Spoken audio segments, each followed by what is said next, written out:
ain't gonna start me from the top of the chat. They bogus.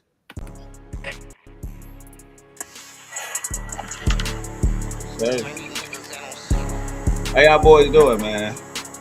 Good, bro. You what's up, bro? How y'all doing? All right, all right. How you doing, Battle Rap Kingdom? Good, Congratulations, good. bro. Yes, sir. That's the word. Introduce myself a little bit, man. I, I'm Greaterville, man. I go by Greaterville, the producer, man. I mess with Tizzy. I grew up with CJ, man, the Wolf. You know what I mean? That's my bro, man. We sandbox. You know what I mean? Okay. Type. You know what I mean? So yeah, man. Yes. I'm out the north side of St. Louis. You know what I mean? We work with a lot of artists, man, and we trying to just, you know what I mean, keep the brand going, try to pump the brand. Yeah, yeah. We live, but just for those who don't know who I am. Uh, Before we give introductions, I'm gonna go ahead on and say this tap in the panel where we do it politically correct. We feel how we feel, and if you don't like it, you gotta listen. But you might want to stay and learn some. Hulk Life, y'all know already know who the fuck I am. Hulk Life, Battle Rap Kingdom, Chop It Up, the podcast, the media. Y'all know what I'm saying. The new wave. We are not just the trend, we the trendsetter. Y'all know what's going down, man. We got St. Louis in the building. You know, I'm from the NO to St. Louis. We in the fucking building, man. Hell yeah, hell yeah. Yeah, on my way say from he from the NO, you hear me? All the way across that Nile, you hear me? You Come hear me? across that Nile, get your motherfucking head bust, you hear You me? hear me? Nah, man, it's CJ the Wolf. Make sure y'all say CJ AY Stay Fly, Mr. Energetic, man. Like my guy Gradyville said, man, I'm a north side baby. We come from the sandbox. So we ain't gonna get on here, man, you know what I'm saying, talking on the panel about nothing we don't know about, no information we ain't gonna give you that's gonna be faulty. You know what I'm saying? I'm gonna tell you what I feel. I ain't gonna make it a fact. I just hope it could make you better and your day better. You know what I'm talking about? Hell I yeah. let you, man. We straight out the legendary sanctuary. And I'm trying to tell y'all, if y'all don't know, quick announcements one more time.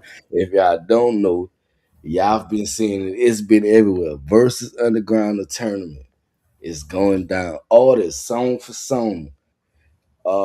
Three different brackets. You got one that's all hip hop. You got one that's all R&B, and then you got a third bracket that's any genre. I'm talking about blues, jazz, country, pop, any genre.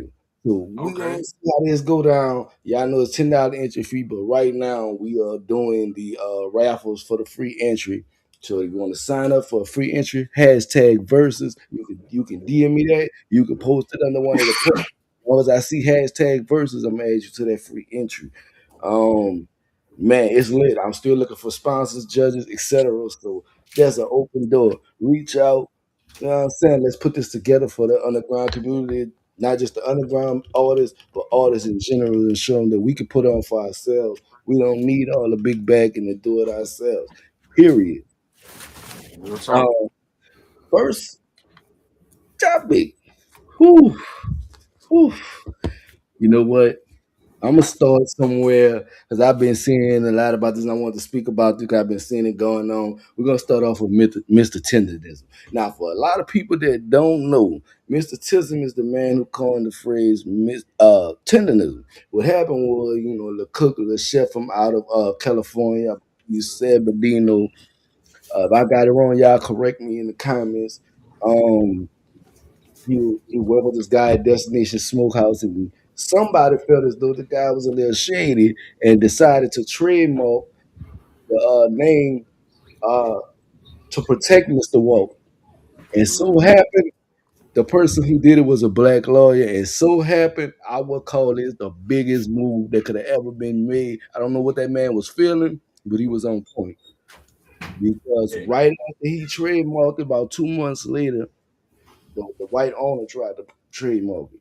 So he Mm. saved the Walt by doing that, and he gave him the trademark.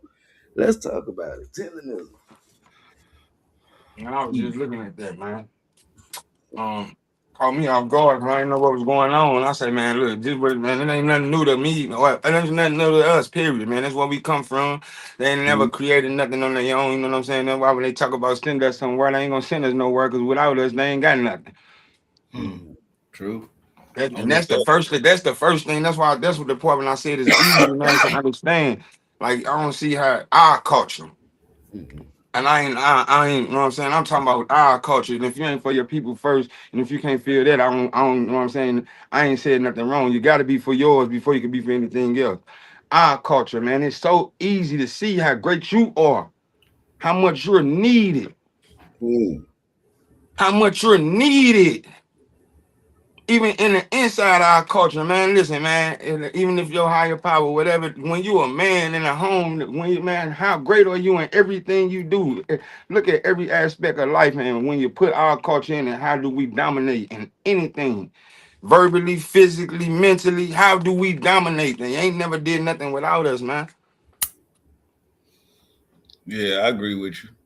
You know what I'm saying? And I ain't saying that to say, oh, you got to go out here and be too prideful. Nah, man, but listen, know who you are. You ain't got to be, listen, you don't got to feel inferior neither. You know what I mean? And I understand that that's something that's been planted inside us, you know what I'm saying, in our DNA, but you're not inferior to nothing. First off, you're a man.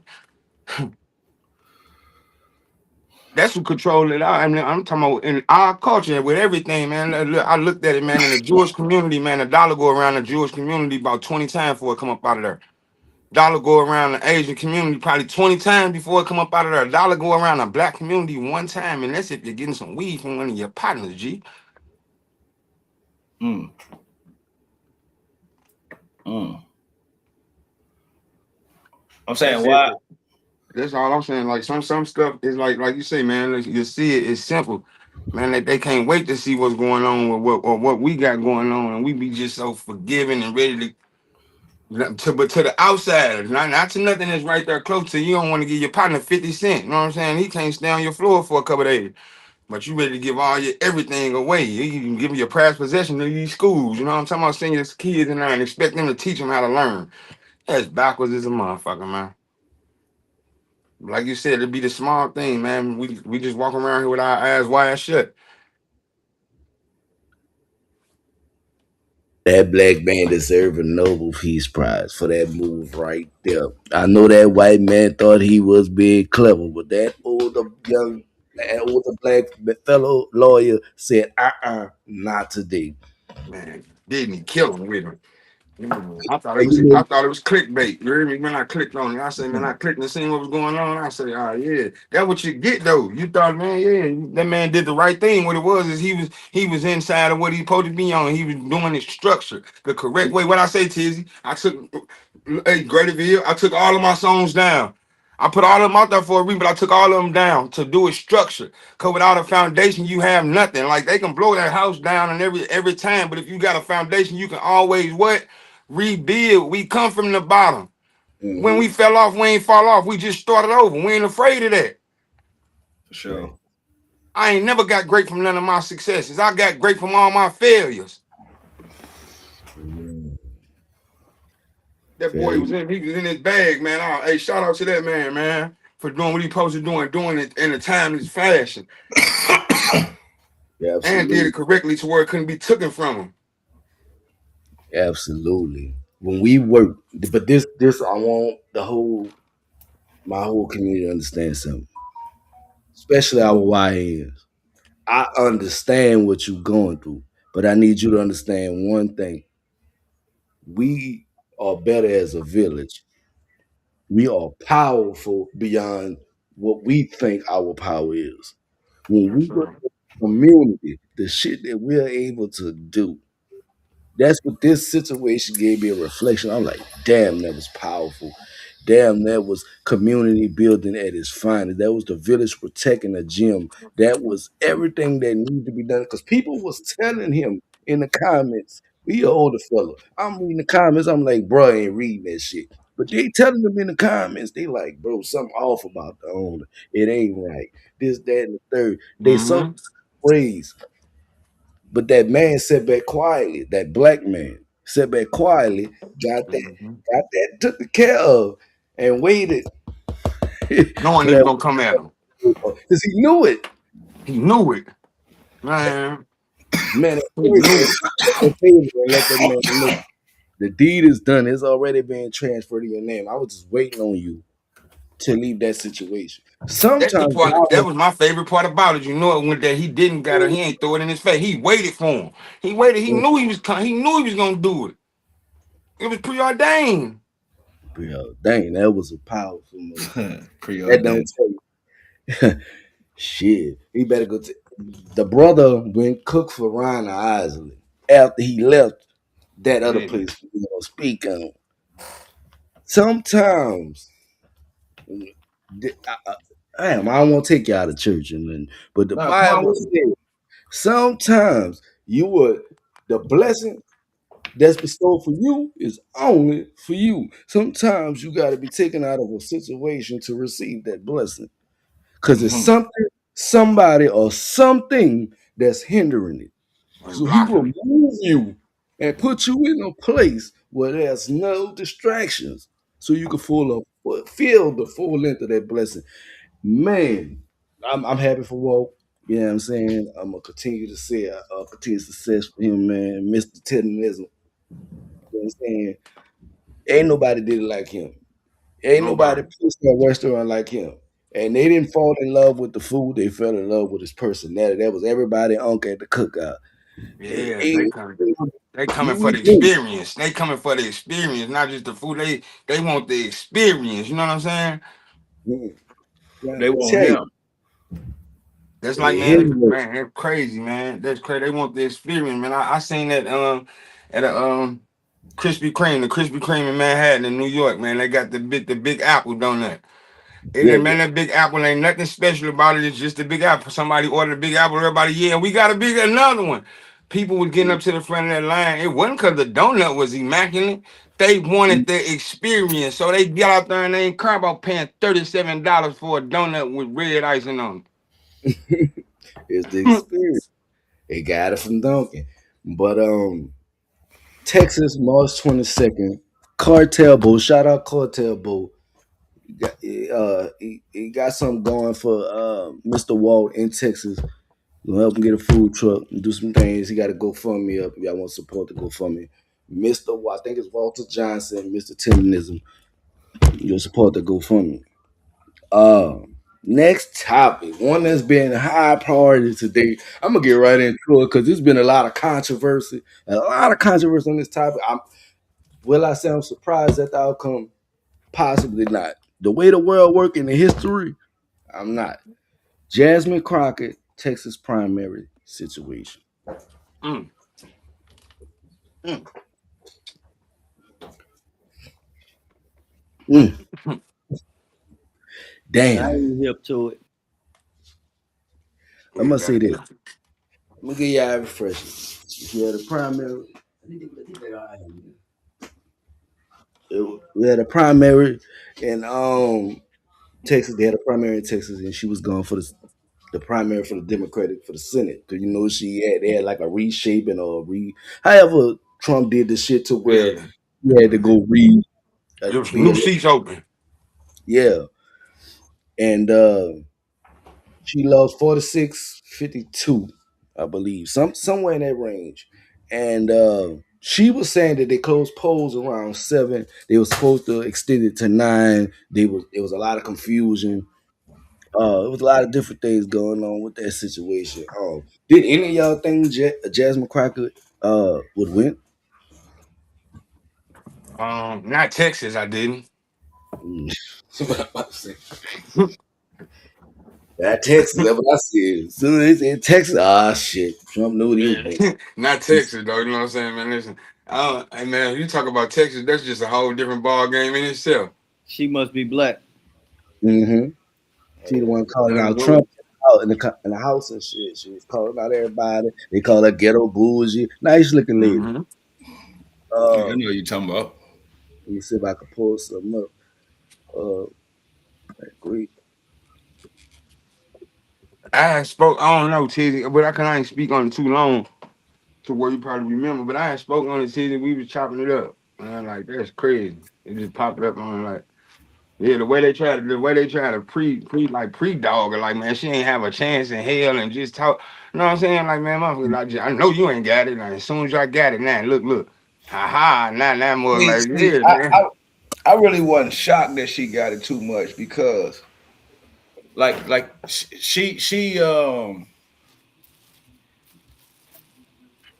she's the equivalent of the new American woman. You know what I mean? She got that talk. She got that swag. You know what I mean? Like Michelle Obama, huh? like the Michelle Obama type. Backbone. Well, not even Backbone. She got a backbone and a voice. Yeah. And white people not opposed to that when it comes to a black female. You know what I mean? Because black females speak up for them too. You know what I mean? When they speak for females, they speak for females. They don't single nobody out like men do. Yeah, correct. That's correct. So they don't oppose a black female like that that's speaking out strongly because they speak for women. They speak for all. I mean, because they all go through the same thing. We understand how it is to have kids and different kind of laws and shit they set against kids. They know black women gonna stick together. If anything, if they get black women in power, they'll stick together faster than black men. So yes, that's definitely. It's not just black men. I think it's just men. Period. Yeah. Black men, white men. No, white men don't stick together. They some snaky they snake each other out all day long. They make sure they keep their face. They make sure they keep their white face on the outside. They stick together, but in the inside they might feud. But with us looking in, they stick together as we see. With us looking in, listen, that's one thing I would have to disagree. They don't give a fuck who looking. What it is, they just try to keep their hands clean with it. You know what I'm saying? They don't give a fuck if you know that person don't like that person. You know what I'm saying? They just when something happened to that person or something, you know what I'm saying, detrimental happened, they gonna try to look the innocent as they can, but they don't give a fuck about you knowing that they don't fuck with them and they do business to fuck them around. White males will get along quicker than black males. That's what I was saying. Shit. Yeah, I don't think they get it. I ain't gonna call it get along. I say they cope with each other to get what they want. They use each other to get what they want. Yeah, right. And whatever. Say they know how to play the game with their team. They know how to play the game until they get until they don't have to play the game. But as far as snaking each other, they've been snaking each other since the Rockefellers and the Vanderbilt. Right. Two black men put $50 in on a pack. As soon as they make that $100, they want their $50 back instead of taking that $100 and because the black man because like he was just explaining, we so used to being snaked in history all our life. It's like we don't even want we afraid. We know who do the snaking. Well, we don't deal with the white man enough, so we don't deal with the white man enough, so we don't deal with their snakish ways outside of banks. You know what I'm saying? Home insurance and all that shit. They outside of shit like that. We don't got no control over. We don't own. Yeah, we don't. But like, we so used to being, like you said, we so used to being snake. Yeah, that we like you said, we'll pull our money out of a good situation. And it ain't that we used to being snake, because I can say that I've been snake my whole life. You know what I'm saying? It ain't about just you. That's generational. Yeah, that's generational. Right. That's some generational. Ain't nobody never snaked me, but I still watch out for the snake. Yeah, you know what I'm saying? That's just like man. The assumptions in our heads of what we've been, taught to know that how people interact with people. You know what I'm saying? That shit down there in your DNA, like man, I'm gonna say like generational stress. Motherfuckers be having motherfuckers be having trauma that they never went through. It's just in their gene. It's programmed in us because we view it and we able to, have a perception of it. Once you're able to have a perception of something, it's different when it's time to get a question asked. You know what I'm saying? Yeah, this is like I think it just comes from adaptability. And I always use that saying, a monkey freezes his tail off. To the point where when they had them over there doing all their research outside of their habitat, a monkey, they start being born without the tails. That's so long. It's called evolution. You know what I'm saying? Like shit, our ancestors was taught. Even we gonna say, man, they was taught to practice this. So after so long, they say, man, we gonna get beat for not doing this or following this. So we gonna teach our kids, hey, listen, go about it like this because that's what they doing to the point they start becoming a regular thing. That's like you lie so much, motherfucker tell a lie so long to the point they start believing it. That's what politics do. Yep. Yeah. They start being the job. The part of that job is not to tell the truth. It's to persuade the opposite to believe you truth. And then ain't the structure of it And that's what's fucked up. And I said that, like I said, man, the shit that we made and the shit that get corrupt, it don't be that the system or the things is corrupt. It be the man that's corrupt and that's corrupt it. You know what I'm saying? The corrupt souls of it. Like motherfucker created with a motherfucker good intent. That's just like right now, I know I got a good ass heart. So if I ever hurt one of y'all feelings, I promise you I hurt one of y'all feelings with good intention. So what video is that? That lawyer lady that you was talking about? This is Jasmine Crockett, Pam Bondi, a new ass per se. A journalist from Texas is recognized. Thank you so much, Mr. Chairman. And to be clear, I'm not going to ask any questions of this witness because this witness has revealed that she has no intentions of answering questions. But instead, I'm going to ask some very basic questions really quickly of my colleague, Becca Balint, if she will answer right or wrong, raping children. Wrong. Right or wrong, killing random citizens. Definitely wrong. Right or wrong, enriching yourself as the sitting president of the United States. Definitely wrong. Okay, thank you, because I probably never would have got that with our witness. Our witness who somehow is a lawyer but does not understand how it works with witnesses. I'm not really sure what law school she went to and what all kind of cases she tried, but typically when you come into a space and somebody's a witness, then they sit there and they answer questions instead of asking questions. And then we also have this objection that we use as lawyers called non-responsive when a witness fails to actually answer the question. But nevertheless, let me address the survivors because that's exactly who they are. They are not victims, they are survivors. Let me say thank you for having more courage and moral clarity in your pinky fingers than the entire Department of Justice. We are currently the laughing stock of the world, partially because of the failed leadership within the DOJ as we see kings and queens falling everywhere around the world. But we don't know the basics of right and wrong in this country because it's not about partisanship. And that's why I applaud Thomas Massie, because he's the only person on the Republican side that has a backbone and knows how to stand up to corruption. But nevertheless, let me keep going. My Democratic colleagues have been attacked this entire committee hearing. They have been lied on. And frankly, the American people weren't looking for that. They were looking for answers about the corruption that they see coming from this administration. In the written testimony of this witness, of this particular witness, she stated that when she took office, she had two main goals. The first was to end the weaponization of justice, and second, to return the department to its core mission. Not only have you lied about both, you've intentionally done the exact opposite. You're spending more taxpayer resources arresting journalists than you are prosecuting pedophiles and creeps. In fact, your boss, the President of the United States, stated that this administration, quote, took the freedom of speech away. And at your direction, DOJ has arrested Don Lemon and Georgia Fort. And I might add that y'all actually had a judge that rejected y'all for trying to arrest Don Lemon before, just like the grand jury rejected y'all as it relates to Senator Kelly, just like a grand jury rejected y'all as it relates to Senator Slotkin, just like the case against Tish James was dismissed and the case against Mr. Comey was dismissed. I completely don't get how it is that you're sitting at the top of DOJ because you don't seem to be good at your job. You're spending more taxpayer resources arresting these journalists. In fact, we know after Georgia Fort and Don Lemon were arrested, we know that there were homes of journalists that were raided. We know that threatened prosecution against students protesting your actions and forced tech companies to remove apps used to track ISIS activities. But let's circle back to you protecting pedophiles and creeps, because I want to talk about the president and his possible involvement with Jeffrey Epstein.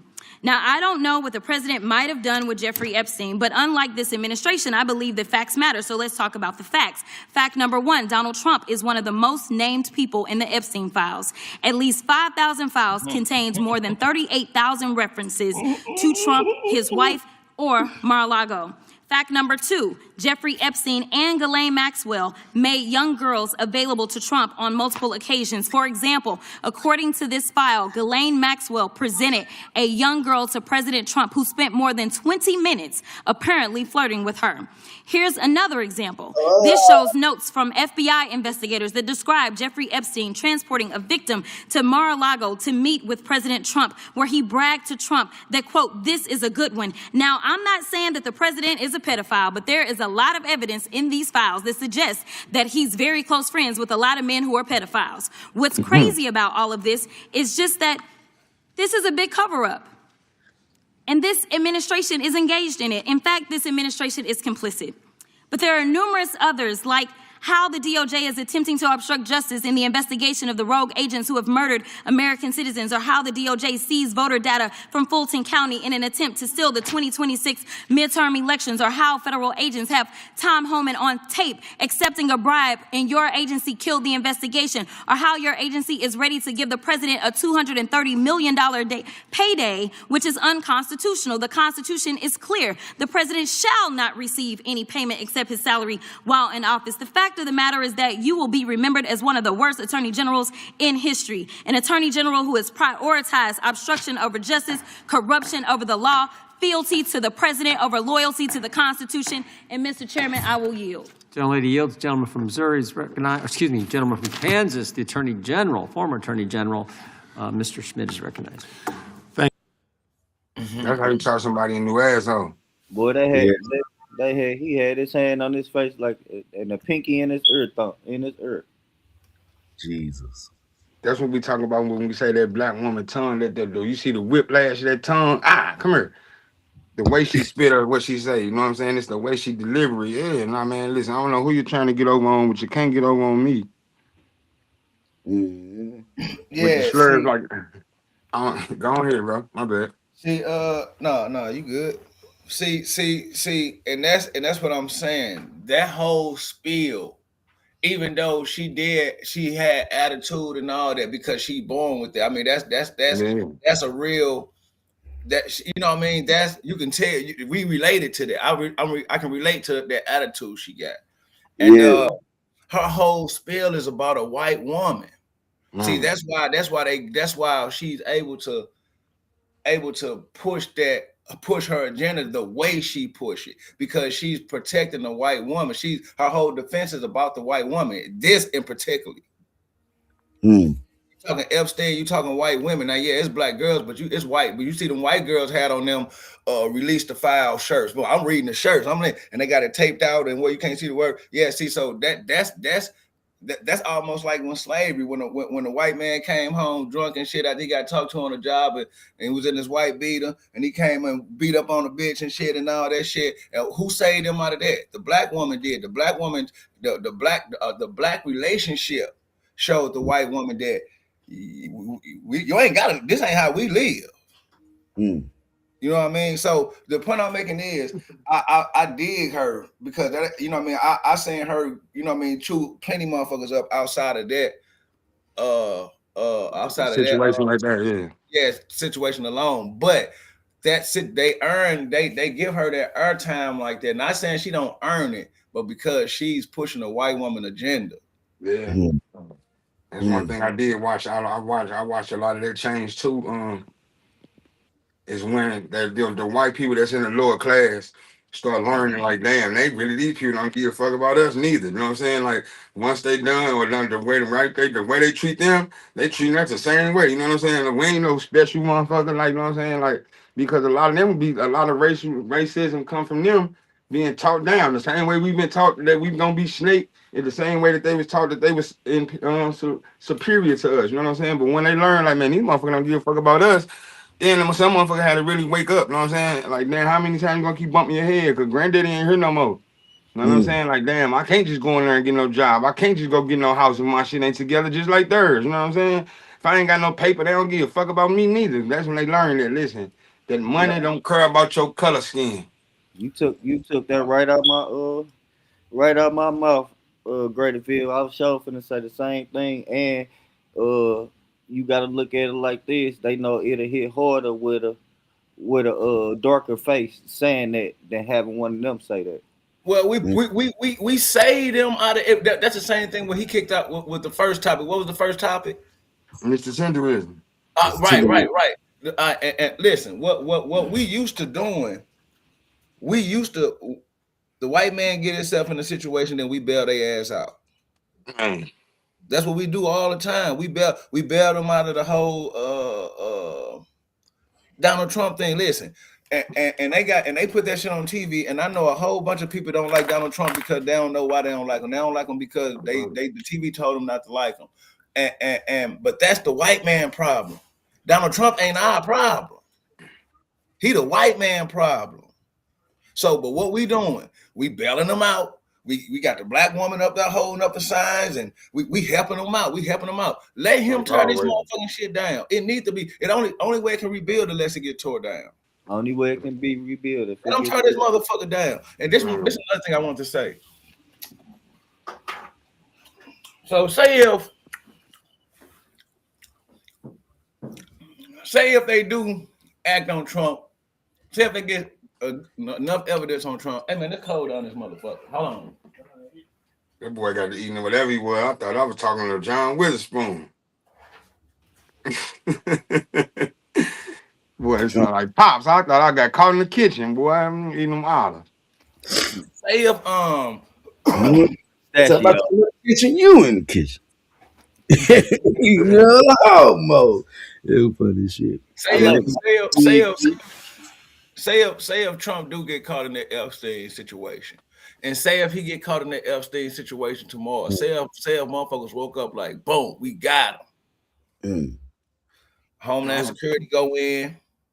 Can we right now? Can we afford for him to not to be the president and what we going to do? Hell no. He started shit for no reason. One thing I was gonna say, elaborate on what you said about him, going after his ops, because basically that's just what he's doing. He's a gangster. He's taking he feels like it's an op to him. So with him, all the motherfuckers that were trying to throw cases on him, all the motherfuckers that were trying to deny him. Remember, because he just beat a RICO shit. Yeah, he with him his ops though, that kind of hinders us, especially when we talking about goddamn massive war and nuclear bombs and shit like that. You know what I'm saying? Because at the end of the day, Trump is already in the position to get saved. See what I'm saying? If something was to happen, he's automatically going to get saved. See what I'm saying? So, like you said, it's about us as the people knowing what do we supposed to do, when they attack. You know what I'm saying? We really left and stopped. Shit, for real. We already guinea pigs to them in the world. You know what I'm saying? Like you're going to go to a bunker, it's automatically that's in. Let me say this position to be safe. Let me say this too. It's even though you say we guinea pigs and everything, but we coming into a time. Not saying that we getting our shit together, but we're coming into a time to where we not just gonna be standing for any old bullshit. Remember what you said the other day? Like, do you think we spiritually ready, to point where we'll be physically ready? Man, listen, man. As I know, I'm not the only one that said this. We are not our grandparents, and you know what I'm saying. We not just bowing down. You got some parents like me, you got fathers and shit that know what time it is, that know what can go on, that are teaching their kids how to protect themselves in their household. You know what I'm saying? You ain't finna just come over here and we going willingly. And I know, like you said, everybody don't gotta be a leader or spiritually awakened. All it's gonna take is a few of us. That's how powerful we are, because everybody naturally not gonna step into who they are.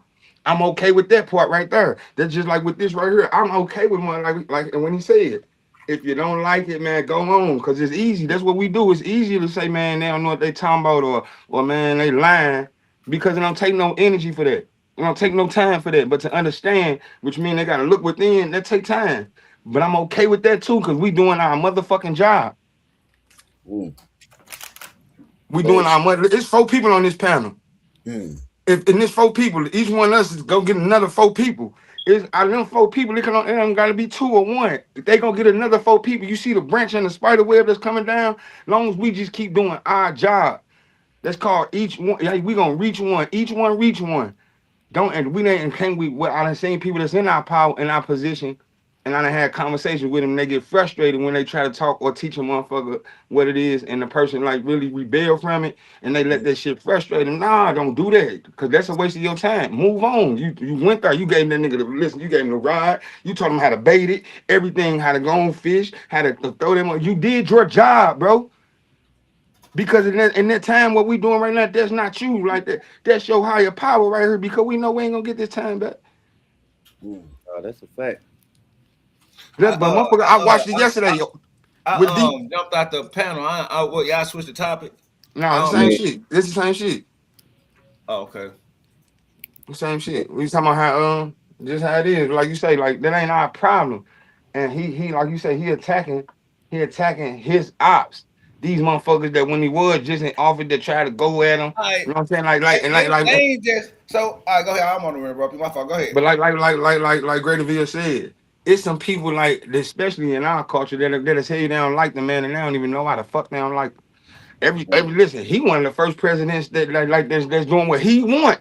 We ain't had that since John F. Kennedy. And you see what they did to him when he said, "I don't fuck what the Senate's talking about. We gonna live. This how we coming." You know what I'm saying? All the rest of the presidents ain't did nothing but sign some papers that came across their desk. Bill gave us a little bit of that too. Well, And listen, Bill, he ain't the reason doing- that we got mass incarceration from black people. he ain't really doing what he want. But he ain't doing what they want him to neither. That's the difference. He ain't got his hands in the earth saying, "Well, I can't do it, man. I can only make this agenda and see if they pass it." Trump and listen, no matter if it's for us all the way or for them, what it is some people don't like that he's one of the first truth tellers. He might not tell the truth that you want to hear, but he a truth teller. For him, like even when he lying, he telling the truth. You know what I'm saying? Like you see it. Like when they was going at him about his taxes, he said, "Man, listen. If y'all want me to change and show my taxes and everything, man, or y'all, man, I'm just capitalizing off the same tax bracket. I mean, the tax laws y'all do. Change if y'all want me to do something different, change the tax laws." No, that's a fact. Shit. We seen what he did to Elon. He rocked him, and Elon was rocking out the whole campaign. As soon as he got in there, what he do? Yeah. Get your bitch at. Timberland. Never been good with friends. Speaking of Yeah, that, man, but I trip off this. Listen, we prosecute him so much, but remember, it was a time when Donald Trump was in every rapper video. yeah, Everybody was cool with Trump. Trump been trying to be the president since the 80s. that's crazy. Simpsons predicted that shit. The Simpsons predicted that shit. I'll never forget seeing him in Home Alone 2. Trump was a popular guy before anybody ever knew who Trump was. But he been trying to do this shit for a while. U.S. Israel strikes on Iran. First, let me say this. I hear a lot of people say the constitutional thing. He was supposed to ask Congress get approval of this, that, and that. Hey, Now, bro, is that me going out? Yeah. Yeah. I don't know what you was doing. I ain't never seen you do that. I ain't know what happened. I don't know. You kept going out, but he just brought up the U.S. and Israel. Then he was on this topic. Hey. What we talking about? Hold on. What I was saying something before it went out.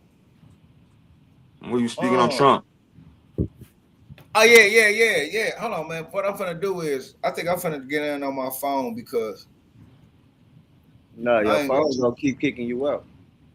I'm on my computer and it's kicking me out of mine. I usually don't do that. Like, yeah, come on, listen. But I understand like why Gradyville like that, because he is passionate about a lot of these topics, and I share the same excitement to be on another panel. This what I was gonna say though, CJ.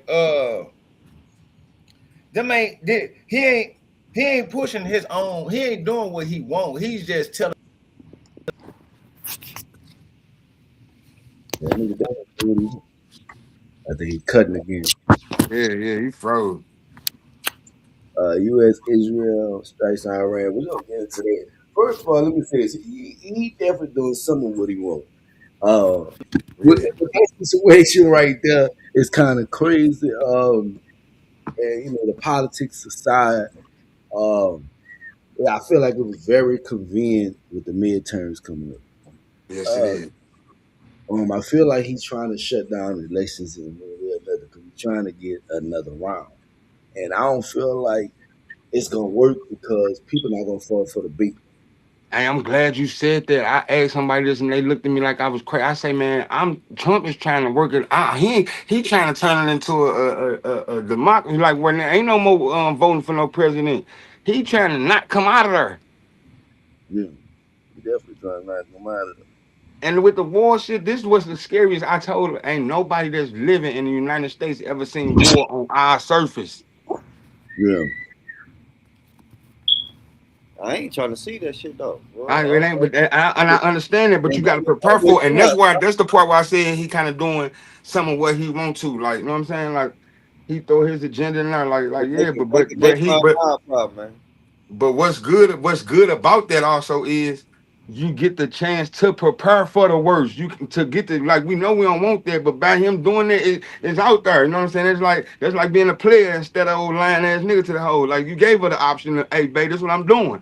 I ain't gonna change it. This is what it is.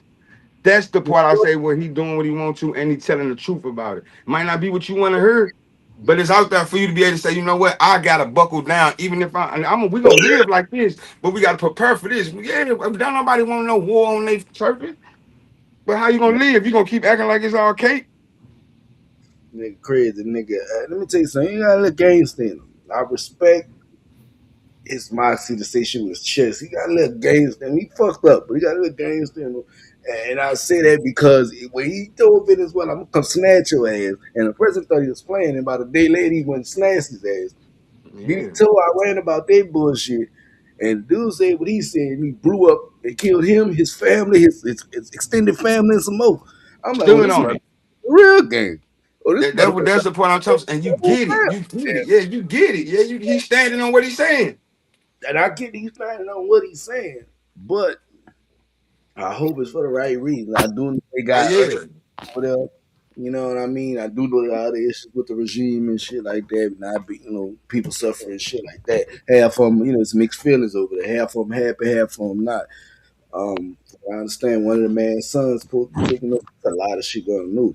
But I will say this: Iran already with their threats. They say we ain't safe on our home front. We had the one situation with the goddamn Muslim guy. I don't know why the hell they said this was a terrorist attack for who? Because from my understanding, Iran's ain't Muslim. They're not. They're not. And he had on an Allah shirt. So what the fuck is you talking about? But hey, he was black, so I'm trying to figure out. Now that one kind of threw me off in Texas. But hey, they want to call it a terrorist attack.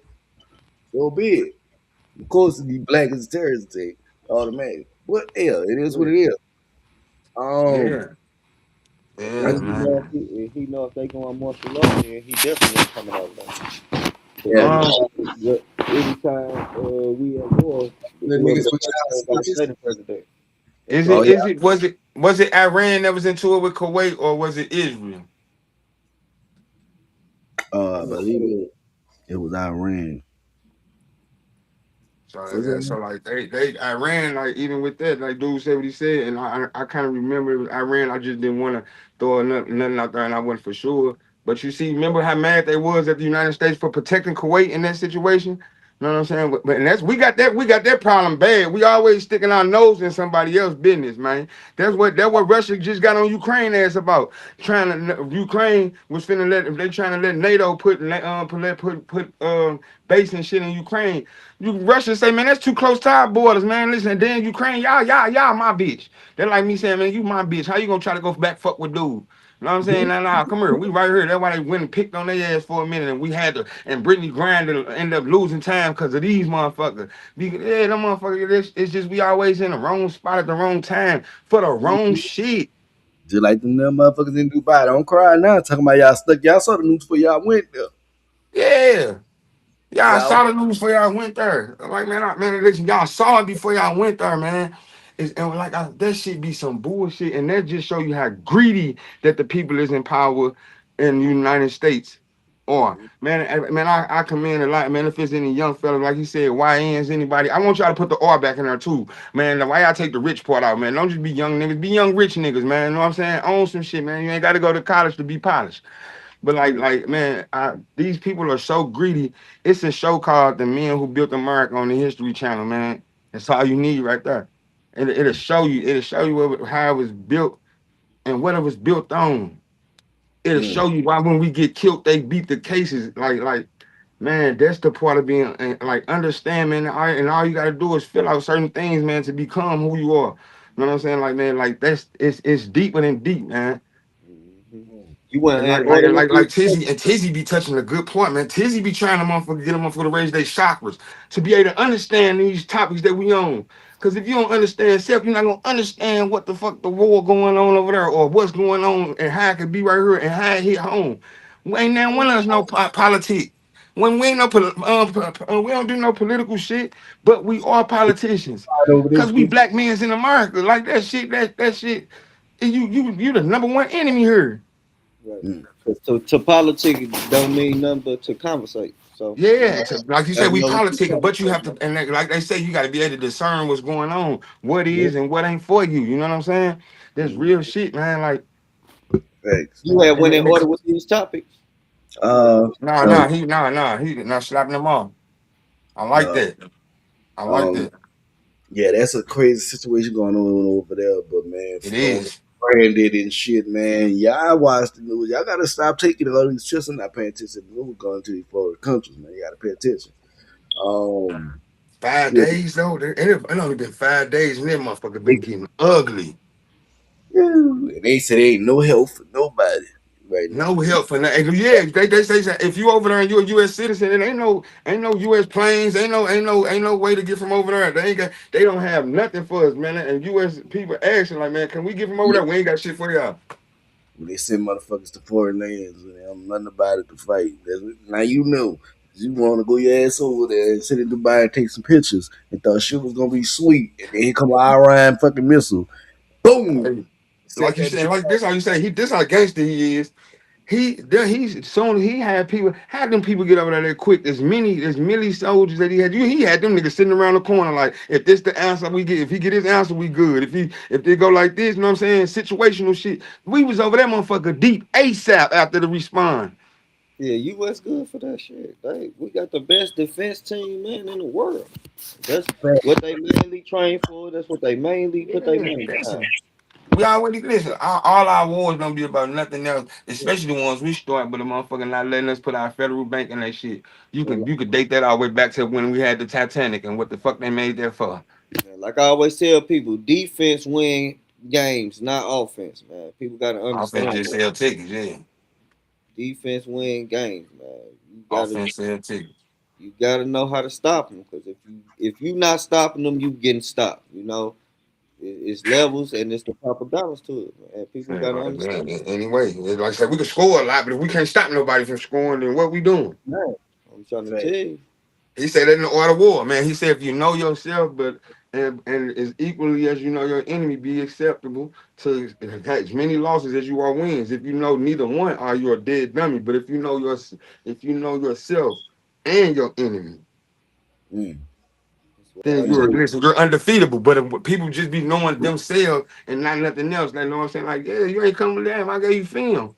You supposed to study this, man. Like, damn, it's chess, baby, not checker. That's why I'm so comfortable the way I am with 12. I mean, bruh, understand like I said, our relationship. I know I'm a piece on your chessboard. I'm not the king because you're the king. On my man, chessboard, I'm the king. But if you move me right, and that's all we need to be Yep. it's a for humbling, each other. It's too easy. powerful. Man, hashtag, man, break the black man curse, man. Stick together. All we need is Yeah, us. bring them back on. Bring Look, them back I'm on. gonna be back in a second, but I'm gonna Bring them jump back on into for the you next leave. topic. The next topic is the artist picks for the 3-1 4-day pageant. Talk about it. I know where we Bring, at. I bring got you. them I on got for you. you leave, King, because you ain't put me back on yet. I ain't put you on. Nah, I ain't signed back in as no where I can be able to add bro in. He backstage. Uh, Yeah, I I'm gonna think let I'm y'all gonna. talk about that because I ain't really I think he went to the bathroom. know who got picked. That boy over there drinking that milk. Know he lactose intolerant. He lackey toasty. I'm a running through him. That's the list I'm talking about for a person that's lactose on their milk. And you know you can turn your phone long way so your camera can fit the screen. So when he do the them edits, those thing will show. Yeah. And that's why you who you are. We can go to another one of these topics. We talk about that. Now we want your opinion. I ain't got no qualm with the orders that got picked for 314 a day. You At know, the, at the- if you a businessman, you know why the orders got picked for 314 I a don't day. know who I got picked for the Yeah, I don't pageant. know either. That's why I'm trying to wait to see what Graterville got in. But like I Who I said, if got picked for you, the pageant? Do you know who got picked? I know a couple of people. I don't know already hand, but I would say I'm a businessman, so I know why the people got picked for that. You know, versus the people that didn't get picked. And people got to understand that. You know, You know you what I'm bring saying? out I events told and people that all I that. said, what if It costs I, money. I said I ain't got no bad. I ain't got nothing to say bad. I said, what if I tell y'all I got picked? Am I one of them people that they we gonna speak on now? It would have been good if you No, got I'm picked. saying though, like if that's what if I come out with the good news, like shock, it's a surprise because this ain't no event that I gotta sell no tickets and let you know all that. This one of them events, you know what I'm saying, where niggas just pop up like, oh wow, you know what I'm saying? Yeah, especially coming from how we come in and the footwork nigga putting in. What if I say that I got picked? Would I be one of these people that some people start talking about like they the ones that pick themselves? If you was a if you was a mainstream artist for St. Louis and you wasn't doing nothing for St. Louis, yeah, they would. So the Boy, thing is, they wondering why, they got other people coming to perform, in our city that's not from our city. But like I said, if I you're a get that. business minded You see, you person, you know understand why. why? Yeah, you Yeah, know why. you know why? Listen. Artists sell tickets. I was If just gonna you're say not an that. Listen, artist, I you was can't just sell gonna say tickets that, to man. You bring gotta know, man. Listen, what the revenue, my G, that we talked about that you upset about some St. Louis. You want a motherfucker to pick from feelings when a motherfucker pick from Girls recuperation. Club backstage. Add them in. Yeah. But and I Yeah. get the frustration, but it's just like, it's like He down there. He said he down. He backstage. Add him in there.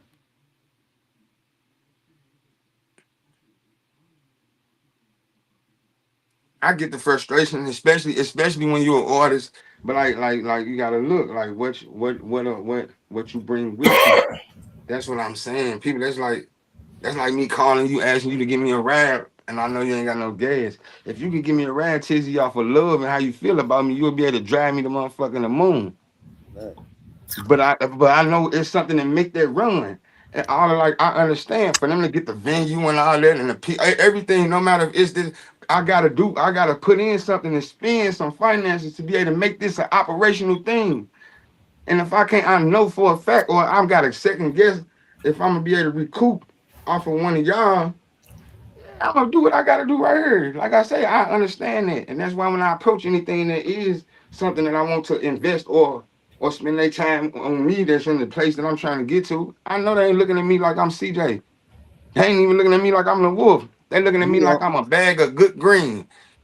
we on your topic, Graterville, the St. Louis pageant. What kind of what like they looking at me like an entity, like my really greater video. I grew up with this guy. Like I said, I watched him perform in my middle school.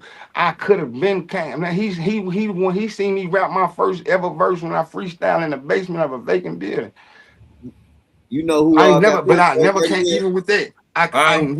Oh. You know who all got picked? Shout them out. And then you can They got a lead the list. topic out I'll too. pull up. They got a whole list. Hold on. And you can lead that topic out too. What type of questions that you had on it, so we can Huh? what was I elaborate. saying? I said that was your topic too, so you can lead it off, and we can elaborate on, Oh well, no, I was man, I hate that they cut me off when they cut me off, man. I wanted to speak on them other topics, but we it can is what always it go is. back Everything to it. happened for a reason. Yeah, we can always go back to Yeah, it. we ain't.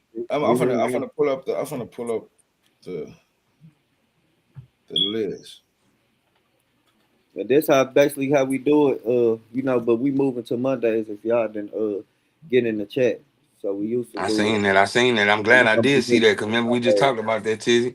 I said I was gonna do Mondays, but I'm glad I seen that. I'm gonna pick a good day for my stuff.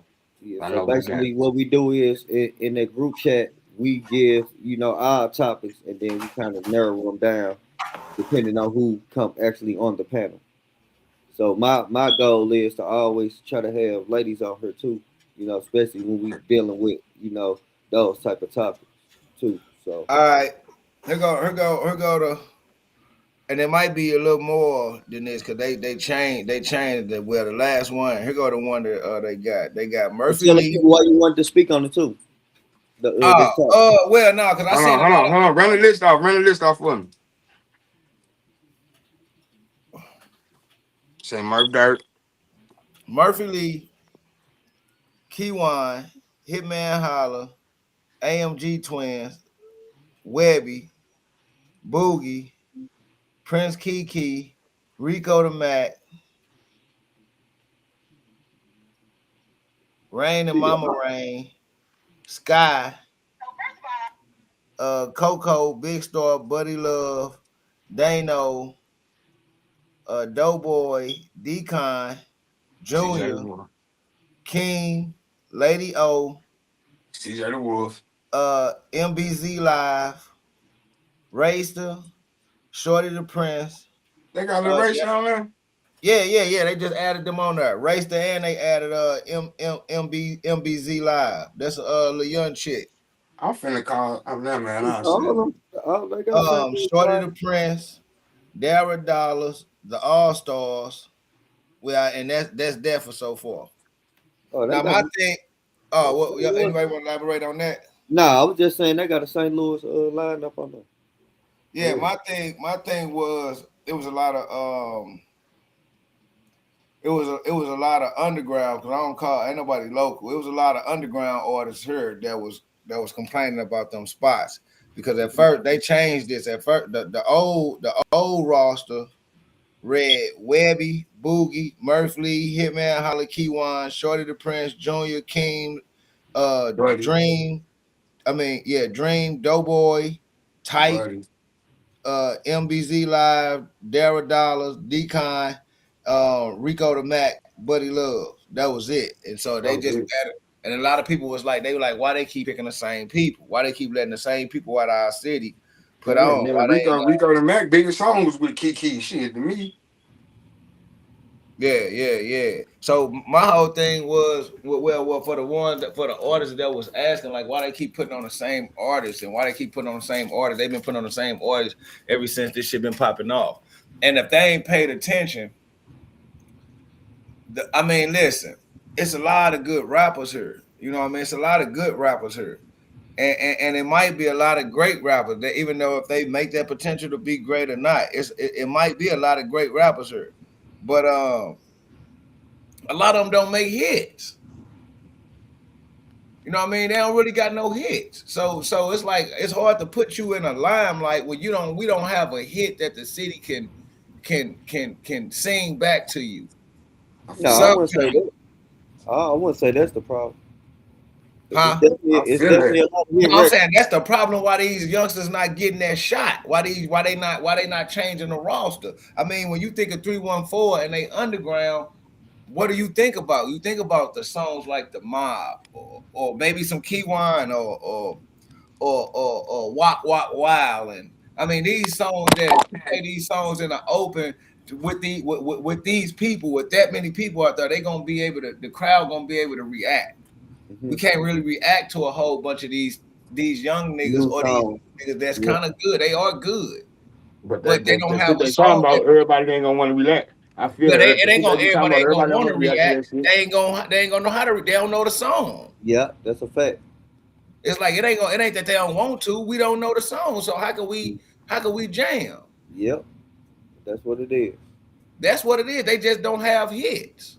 Y'all gotta come and everybody gotta stop trying to kill. Nah, don't say they ain't got hits. Say they not pushing these motherfuckers, getting this shit. Well, that's what I'm saying. Well, don't nobody know you got hits then. Put it like that. Don't nobody know y'all got hits. Don't nobody know your song, nigga. Right. Don't nobody know your song. And I'm an artist, so I get that all the time. Like I got nice songs that could possibly, rock a fucking crowd. But if I'm not pushing this shit for you can know it, you know what I'm saying? Nobody ain't gonna really, like you said, react, from spending their money to coming to see you. You know what I'm saying? So it's business. And listen, the people gonna come anyway. It's 314 day. People gonna want something to do. They follow these promoters. No, they ain't gonna come. Shit, not Come on, Mud's gonna come. We at the pageant. You got Boogie coming. You got I'm saying Webby. if they was to just pick motherfuckers, say because they say, oh, it's goddamn me $200 to perform, goddamn me for this event. They just not gonna. Oh no, they ain't coming. That's what I was saying. Oh no. So they got to think about that too, on the business end. It's cool to finally then you put your nephew up here, but like you said, if the people don't know your song, they not gonna get the reaction that you're gonna get the reaction from people that know these songs. You know what I'm saying? Right. Nobody ain't gotta work as hard. The song gonna promote itself. The artist goddamn gonna promote the song. The promoter's gonna promote the venue promote itself. It's a working machine at this point. You know what I'm saying? If I gotta get motherfuckers where I gotta find you some people. We gotta, do all this, and it's too much of a hassle. Right. This ain't right. Like you said, this ain't one of them events where you gotta sell no tickets or nothing like that. Man, I just said that. That's what I just said. Right. This one of those. Do you have something that the people do the people know your music? Yeah, and everybody on that roster, this a rekindle effect. Yeah, and everybody on this roster, they got a song that everybody knows. At least halfway. No, that's a fact. You know what I mean? So, that's all I can tell them now. For if motherfuckers bringing other people out of town and to perform at them shows, our big artists, and it's a good thing and a bad thing. But our artists that will put on for that are too big for that. They got shit going on, so we don't have no little small local joker artists that can come and put on for the city. I mean, Sexy can put on down here, but what she putting aside to come do some free shit, or even some shit if motherfuckers want to pay her, they not finna pay her what these hunkies paying her. So for her to put aside a day of a couple hundred bands to come down here and do something for a little bit of nothing, and it ain't even structured to where, you know what I mean? It just ain't. We fortunate enough to have big artists. No, that's a fact. To where she feel like she might get popped on the love. Well, even Nelly, you would think like, man, well, why Nelly wouldn't come down there? I mean, because that move ain't a strategic move. It ain't nothing that's finna help my pocket. It's just me putting on for the city, which I can do that. But this is a business at the end of the day. I gotta get this shit preparated, nigga. I'm an old man. It's real shit. You know what I mean? So, like I said, everybody gotta pay attention to it, man. This ain't just a put on and see who. This is a business, and most of you niggas don't know the business, not just a little bit of it. And the only business that y'all niggas do know is a little business that these little companies like DistroKid and iTunes and all that put on there. But really, they taking y'all money because y'all don't know the business. They the publishing company. The publishing company taking the money before it even get to your pocket. Yep. Then, nigga, the only way they ain't taking your money before it get to your pocket if you go buy an exclusive account monthly. So they still getting the money. First name, last name. One thing about them, they know how to get the money, man. They gonna get it. Listen, they gonna get it. Your favorite artist just popped off this motherfucker from nowhere. That's what they tried to show you. That nigga started on this motherfucker getting the same amount of views you got. He paid for this exclusive account. So we talk about A Square being my life. Yeah, and they taking percentage off their money. You know what I mean? You can never. I mean, and then don't get me wrong, man. If you're doing enough numbers, sometimes that percentage ain't bad. You know what I mean? Like if I'm doing the numbers, I'm like, shit, man. If they gonna take that little 10%. And that's all that's coming out of that, nigga. I'm making $100. They're gonna take $100. I'm making $100, 10 grand. Cool, take that little. I get it. But when you ain't doing no units and you trying to have money to go to studio time so it won't come out your pocket and shit like that, you need that 10%. You know what I mean? That 10% is the money to go help you do all this extra shit. You know what I mean? Yep. That's and I tell people that. I tell people that that's the part where, like, where it be good with a team. That's where a team come in. Because some of them like, I don't need a team. I get that. But there's a lot of different aspects to that shit, man.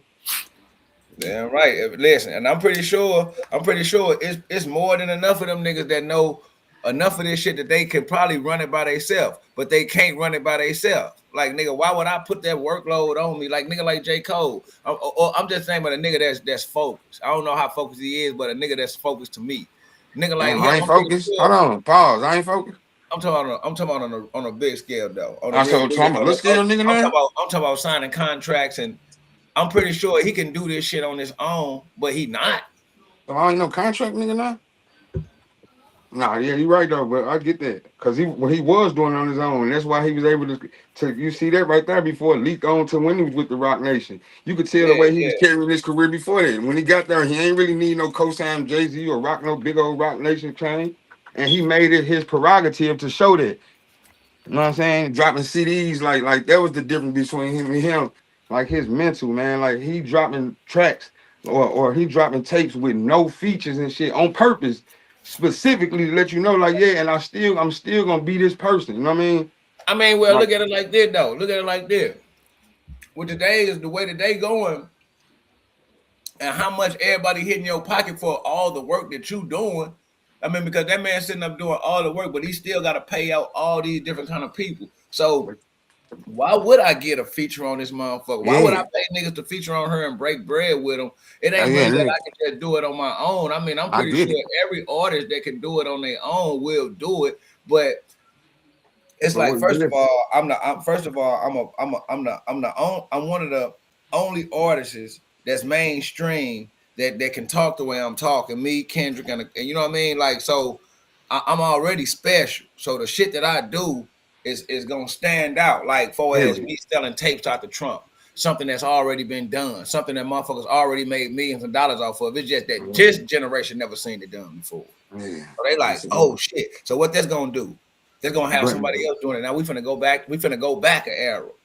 That's what I'm saying. But he been like, when you think about how long he been here for a minute. Like it didn't got ugly, and it was ugly in that time. Like where we live in a time like stream, you got to pay all this shit out. But J. Cole was in this motherfucker. Where like your label, he came to selling records out the trunk. He still got to pay them motherfuckers. I'm saying he came from the era where your label was still pressing you, where you can kind of depend on your label to still push you. Opposed to some of these guys like figuring it out, like, damn, I'm buying myself on my contract. Like, Money Man bought himself out his contract. You know what I mean? Because you're my label, not pushing me. Finesse, the mom was like, why he ain't dropping song? He not dropping song because his label got him on 5 back burners. You know what I'm saying? He signed to somebody that signed to somebody that signed to somebody. Now that's why you gotta ask yourself now, why would the label backburn the star? The man who making the money? You hot right now. Why would a label backburn you? Yeah, like him. Lil Moray. What do you say? Like you said. You said what? Did you not hear Gangsta Girls? You not see what he was doing? How they was selling the people shit behind it, like making money off the shit on the side, like reselling the shit. That's what they doing. They ain't doing nothing but making money off the back end, off them artists. They keep so much percentage of that shit. The artists don't even know what money they probably making off the back end. Niggas hit me with them kind of deals all the time, man. They mean get your podcast on such and such, and let me get some people. I'm gonna send some people to you for some interviews, and you send some people to me for some magazines, and you make what you make, I make what I make, and you don't know what else they doing. And I would say the reason why and I would say the reason why the label probably not really backing and dropping his stuff because like CJ said, they tied into so many people. So when the percentage comes to them, it's probably not shit. So why? People that's what I say. Giving up percentage like we. And I learned it. I see it right now. Yeah, motherfucker, like he signed to somebody that signed to somebody that signed to somebody. But that's why I say this right here: the way you do anything, the way you're gonna do everything, you gotta. I'm gonna start now. But you know that, like I'm gonna carry and handle my business right now as if I was right there. You know what I mean? So that way, when you get there, you know what I'm saying, you putting everybody that way. That's why it's so hard, kind of, to build a team because we do shit out of love too. That's another thing we do, and we put people in there out of love instead of putting somebody right there that's gonna put that work in. That's, you know what I'm saying, because we gonna choose our friends off a motherfucker that ain't gonna tell us when we fucked up. The people that don't take accountability for shit. We pick people that ain't gonna hold us accountable. You know what I'm saying? So like if we ain't gonna put nobody right there that's gonna be stepping on your neck because we can't take no constructive criticism. I wouldn't be as serious and as passionate about the business side of my music right now if it wasn't for Greaterville and then the people I have ran across in my life. You know what I mean? Like I said, he used to be like, man, when I first started going to the studio on my own, he was like, man, hey, listen, it's better late than never. But where this shit been at? Like, and I get it, you know what I'm saying? Like, I get that because like when you get outside, the motherfucker that don't know you, he been knowing me. All right, that's your partner. You like, yeah, well, I am. But the motherfucker that don't know you, like, hey, bro, this shit is great. And the way you live, this shit is how you carry it. And that's another thing. You got to put yourself around like-minded people that's gonna put you there. But all these people that's complaining about why they not there, that's when you got to take a step back and stop looking out the damn window and start looking in the damn mirror. Job by X and Y and get yourself there. I was always told another thing. All this, I know y'all was talking about the ASCAP, BMI. I could tell by what y'all was saying and all that. When you get in, you sign these contracts, read the fine print. Don't trust your lawyer To do it for you. to be your security blanket. That's They're a supposed bar. to read it and tell you what it is, but you're supposed to read it and get your own understanding as well. Because let me tell you, you got to do the research. If it's a word you don't know, that motherfucker, research it. You'll figure it out. You know what I'm saying? Get the understanding for yourself is what I'm saying. Because at the end of the day, that's how a lot of these artists get screwed up. That's how finesse end up with signed to a label, with a label, signed to another label, with another label. Because he ain't the fucking fine print. I mean, I don't get that. How you put that many people how you put that Because you many gotta people think. between you and You gotta think, man. They Nigga, you first of all, nigga, you ending. I mean, it's just for any nigga. Yeah. And you in. Hold on. he in and out of jail? Yeah, look. But this happened before this. This is before he went to the feds the first time fucking with Moneybagg. Mm-hmm. He was so loyal. He just was loyal. First off, he started being loyal off his passion, like his love for music. And I get that. Love for music, being a Memphis nigga linked up with another Memphis nigga that's a street nigga. You know what I'm saying? Like, yeah, but you still, how do you place that many people between you and your product and your money? How do you place and be okay with that? Like, yeah. Joy Love. What your song say? I'm checking to see if the money fake. Money fake. Yeah. When they signing them contracts. And get off them dating websites. What you on Christian.com? You a straight Muslim on Christian.com. I'm texting these kids. Yeah, you deceiving in the motherfucker. You a straight a motherfucker. You don't even eat pork. You on Christian mingle. And then you a straight code. You straight got to have mass in a minute. That nigga fucked up, boy. I'm telling people about you. He sell bean pies, white lady, on them motherfucker trying to crack your back. He was gonna hit the Humpty Dumpty on them motherfucker. You worse than Elijah Muhammad. Got 14-year-old is pregnant trying to preach. Yeah, shout out to I just fucking with y'all. Hey, listen, what he say? That's my little joke. my My bad. I'm from the 314. That's my little joke. Besides everything up in here and been smoke. No, but about the contracts they signing. When you got these cats coming off the streets like that, man, and these cats really ain't got nothing. I'm talking about just imagine us 17, 18 years old, 19 years old, and you down at your bottom. I mean, this is an age where take care of your you know what I mean, where where you like you sometimes you even kind of fade away from mama because you trying to figure it out your own. You might be staying at your partner house or your gal house or got whatever, 2 kids. Trying to figure it out on your own. Everybody got problems. Every time they hit your line, ain't nobody hitting your line with no good news. Mama call you, I need woo wah. Kids calling you, brother, sister call. Everybody doing this, and then goddamn it, one of these white boys call you or whoever call you and be like, yeah, brother, I get that. I get the scenario for you right now. We finna fly you out. We got 40,000-50,000 for you right now. And you know what I mean? That's gonna fix my problems. You know what I mean? Yeah, come on, I get that. I get that. This little small shit, take care of this little small shit. And then now while he gave you 40,000-50,000, flew you out there. Then when you get out there, he done put you on the gig where you done made another little 70,000-80,000. So you like, oh yeah, now it ain't shit to get you to sign them contracts. You know what I mean? And what fucked you up is he ain't make you pay back the 40,000 he gave you already off the 80. So you ain't ain't tripping off of those shit you got to pay back because you ain't had to yet. But I get that, and then we see that story a lot of times, and that's where it goes to guidance and your team. Like I told you when you was like, why you ain't been? I said, man, who'd have said I wouldn't be snorting cocaine and rich right now if I'd have did it back then? You know what I'm saying? Because I ain't had the right guidance. A 360 deal, everything I do, they didn't pay it off of, and they ain't got shit to do with it. I'm glad certain shit happened when it happened, just even for you. You know what I'm saying? Like, you really got structured. It ain't a beat you probably press your finger on the piano for. You know what I'm saying? And ain't, yeah, I get that. You got to be, like, I'd rather be Money Mayweather than Floyd, Pretty Boy Floyd. If you have to do it right here mentally, that way nobody can fuck you over. Like when I come to him, I appreciate that out of Tizzy. Like even from the gate, I ain't have to double check. Even though a nigga check, he came to me with square business, and then nigga even wipe that out the way and was like, you know what I'm saying? Once he seen the talent, like yeah, I'm gonna put this nigga in positions I know I can to be better. Work like, but like you said, that shit crazy. You gonna take it. We see that with sports. Damn right, you gonna take it because you got nothing. I'm sleeping on my partner floor. Damn right. And these young boys having babies and shit. Yeah, I'm gonna take it. Guidance though, but this right here, like because it's a lot of talent, especially in our city, man. We got a gang of talent, G. But we ain't got that many businessmen. There we go. But that's what I say. And the listen, other day. and all your talent ain't supposed to be businessman. Listen, your rappers ain't gotta be a businessman. It's cool that just because your rapper don't want to be a businessman, that ain't a bad thing. You know what I mean? Because that's not his job. But all right, it's different. It's different when you can wake up outside of your house and you wake up and then you go outside your house and then soon you step foot outside to your left. You got the little foreigner or whoever it is right there selling hot coffee.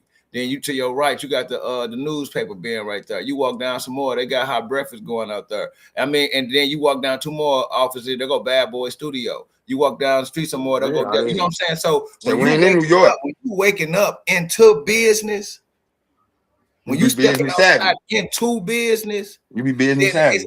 It's a magnet. We don't step outside to business. We step outside to work. When we step outside the house, we going to work. We don't see no business. We don't see no black businesses. We don't see no white. We see white business, but we don't see a lot of self-owned business. These people that's working these little small bodegas and shit like that, they getting up and these niggas going to buy these newspapers to give away. You know what I mean? They going to buy this. So we're not really getting taught that business ethic on a daily like those big cities are. Like they just I get that. Hey, like that's real shit. Like what he saying, I can't go platinum down here because this ain't New York City. But like you say, but them small baby steps we've been taking, like I say, when I look at the small shit been done, then I start seeing how the big shit been rolling because it is more people stepping into that. It is more people stepping into the like, all right, we're gonna break the curse of St. Louis not sticking together. We always waiting till a motherfucker get hot then to be on our own hometown product. You know what I'm saying? Fuck that, break them curses. But while we in the rap and shit, we gonna move on to the next topic, man. ASCAP versus BMI licenses. Know what it say? Yeah, ASCAP versus BMI licenses. Anybody want to speak up on it?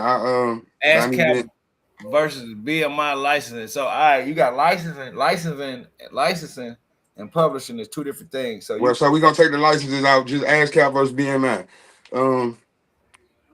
They both good, but they both work for a specific, whatever your specific type of branding and your artistry and what the way you pressing your shit out. I feel like, you know what I'm saying. You got to go in there and like they pay different.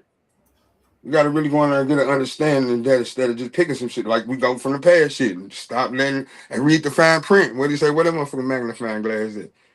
Where it say, yeah, you get all this good shit, but then the little print it say, but you can't have hallucination, diarrhea, suicidal. The little shit where I say, man, yeah, if you can get all that, but if you don't do this, if you don't turn this around with that, none of that shit exists. You're null and void. But yeah, so like that's going to dig in with that. Tizzy gave me that option too. Like you put that on the table, said I needed that before the 10 minutes, made me research it. But yeah, Tizzy made sure that I like man, you go in there and you check that out and what's for you. Don't just be going to get the free shit. Not saying that everything free is bad. We got that fucked up too, but don't just go in there and get the free shit. Get what's for you. You know what I'm saying? It's the only how shit gonna work if it's for you, man. I can't go in that motherfucker judging what I'm gonna get from the way Tizzy presses music or from the way bruh battle rap. I can't go in this motherfucker and pick what I'm gonna press my shit through from what the fuck Lil Tim experiences is because the way I'm doing my shit or the way I want to put my shit out there might not be the same pattern as his. That's what we talking about, that journey. That's why the biggest question you asked before, Tizzy, like, which one should I read? What's gonna make me better? How should I structure my song? You know what I'm Yeah, saying? Like that shit be mattering. Like, I'm like, yeah. I listen, seen some boy. videos too, Greaterville too. Like I said, I don't want to take it all the way to there, but like he said, we come from the sandbox, man. Graterville, one of the best fighters I know in the world. You know what I'm saying? Like, and you would never know he got that pop. So everything great. He the oldest. Listen, he the oldest of our clique. I was the youngest. Everything I seen him do great, I took it with me. Probably the only one out of our clique that'll scrape from me. You know what I mean? Like, but I'm telling you, got that power, and I put that with what I got. You know what I'm saying? Like, so like that's I'm supposed to do that. The way I see Tizzy going there and structure this contract with somebody, you know what I'm saying? Even when I'm moving all this right here, I'm gonna structure this contract right here. But now I know what I want to add on because I seen what he wanted to add on that he had to wait for. Now I ain't gotta make that mistake the first time. no, that's That's a fact. that's So the difference. and the And only thing about BMI, I would say is the payouts. BMI tend to pay out quicker, and they have BMI for artist app. You know, where you can kind of like really interact. You know, it kind of teach you. You yeah. know, your artist development and the business skills. You know. But I got so deep with it, Tizzy, to where like even if you like say if you're an artist that press singles and you looking for a lot of radio play, ASCAP, they gonna take how many you get, how many songs you or spins you get, but then after that they gonna say what it might be. BMI, they go exactly for how many you got. You know what I'm saying? The exact number. ASCAP gonna get some shit. You know what I'm saying? But that's if that's what you're doing. Mm-hmm. Say if you go with this and you ain't the one trying to put your shit on radios or pressing singles and you got a gang of tapes, you ain't gonna, know what I mean? You won't. So how are you? So it's the smallest shit even with that. I'm like, I ain't just tripping off the payout. You want to get paid fast, but if I ain't pressing it the right way when I'm pushing my shit and this ain't for me, fuck the payout because I ain't gonna get paid either way. Yep. I ain't gonna get what I'm worth. And you're gonna be looking at yourself, you're gonna second guess yourself because no, it ain't that this not working for you. This is not the way you pressing your music. If this the way I'm structured, then that's what I'm gonna go with. Like I said, if I want to make sure I get all my radio spins because that's what I'm doing, single for single, I'm gonna go BMI. If I'm an independent artist and I'm trying to press my tapes like this, and right here, yes, you gotta check out certain things. You know what I mean? Like even from the Spotify and Apple Music, that's cool. But you got Roku TV, you might want your shit on her. You know what I mean? And all of that shit, man. It was hella shit. It's just deep. So like they both good. And we in the days of time right now where we can create our own business. You know, People start back selling people gotta CDs and learn shit. the business to create their own business. That's what I say. We don't educate ourselves enough. You know, we consume more than we produce. You know, so us Yeah. black people, we gotta stop assuming and consuming and start producing. Man, that's one of our biggest downfalls. I Yeah, would say. Gradyville said the biggest thing when you say we don't go outside and see businesses, we go outside to work. And that's the thing, man. We done all heard somebody say it or we done said it, man. Wait till I get this money, I'm gonna be on. That's backwards as fuck. You gotta be on to get the money. I can't knock on your door and say, can I cut your grass? And not successfully cut your grass to get the money. I listen, we could do homework. You ask 5 people tomorrow why they go to work, they're gonna say because they're supposed to. When the fuck told you that? Who And I'm told gonna you to say come work this for too. yourself? My We daughter all filed with the LLC. We just, like you said, we not taught this. We taught the rent, not own. We taught liability, not asset. That's why I know just all of that. And even if we is taught it, we so fucked up here. not no more though. We gotta stop saying that too Now much. I'm saying though, we was so I said we would hold on, this shit generational. I mean, we breaking it, but we're this shit, we so fucked up, we got so fucked up here But to where everything that be hung up to your where future, everything they put on this motherfucker be true. your And I can look future at is all now y'all and though. I know y'all care about me and say y'all lying and don't know what you saying, but as soon as they put it on the news, it's automatically true. Yeah. Your future Even is with this now though. Iran So shit, if you you don't gotta, go try to research that thing, you don't know exactly what the fuck going on. The news ain't gotta tell you the truth and they don't want to. That's the media. They gonna press their agenda. I don't trust a motherfucking educational book that's before the motherfucking Rockefeller educational system. Mhm. Shit, that's their agenda. That's their agenda. And shit, so like I said, it be a different type of understanding. Like I said, we send our past possession to these people and expect them to teach them to learn. No, that shit starts right here.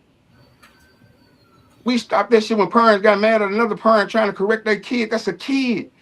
If you got an adult that's being an adult, man, don't stop that shit, man. Because we got a gang of grown ass kids.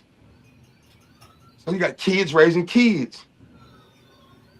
We ain't the same as like you say, we look at them young boys. We youngsters young, but we ain't the same as the older niggas. We don't turn our nose up. I understand that they young. It's a different type of respect, but this is a universe. It do like this.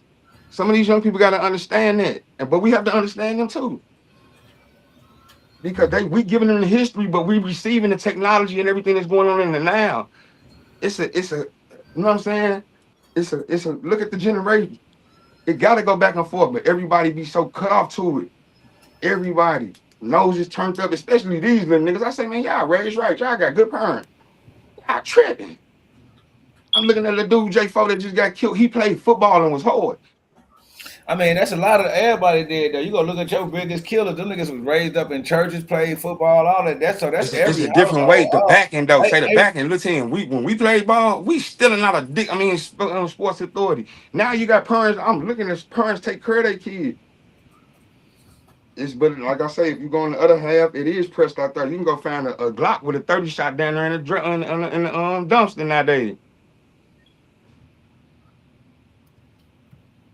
So it's like you saying, like we was choosing certain shit. Like we hustle. When we hustle, some of us ain't hustle just for fun. You had a few, but now some of these little niggas just be doing shit just for fun.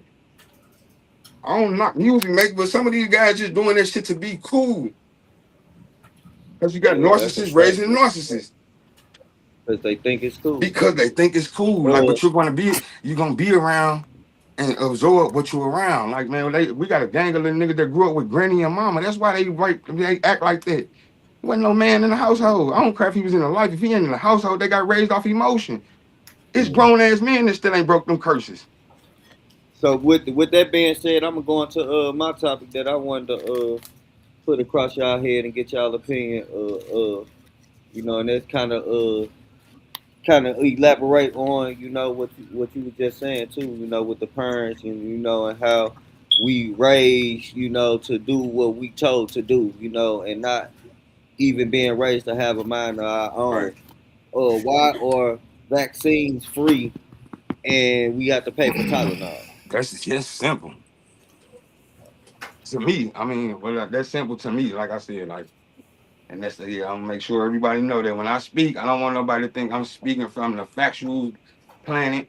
This is how I feel, but I'm gonna let somebody take off on it if they want This to. is a political podcast right here. We unpolitical, we not political. We say what the fuck we want to say, and we don't care. Don't like it. We just try to be respectful of other people's feelings at the time it is said, especially if they own it. That's why I said it the way I said it, because I don't want nobody to think I know it all. I'm gonna tell you the way I feel, everything I come from, and what I speak from be from my experiences, something I learned or experience I've seen. Or just me just putting logic together, man. And I know what it is, man. Like, shit be repeated. Ain't nothing new under the sun. And thank you, RP my grandmother, man. She never let them do me no type of way. Like, the agenda they press, the ADHD kids. Like, man, there's many kids in these public schools, you get to come take this medicine, you get paid for it. Or, man, nah, you can't tell me now the 30 kids, the motherfucker 20 of them got ADD or ADHD. Fuck, nah. You just teaching something one way. We went to public school, bro. If it's 30 people in the class, you teach someone one way, somebody gonna get an F. Do that mean he dumber than the person that got an A?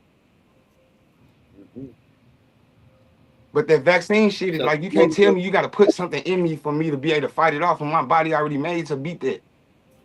That's why I ain't gonna get that bullshit for this COVID shit. You're not finna put nothing in me. I gotta put the flu in me to fight the flu.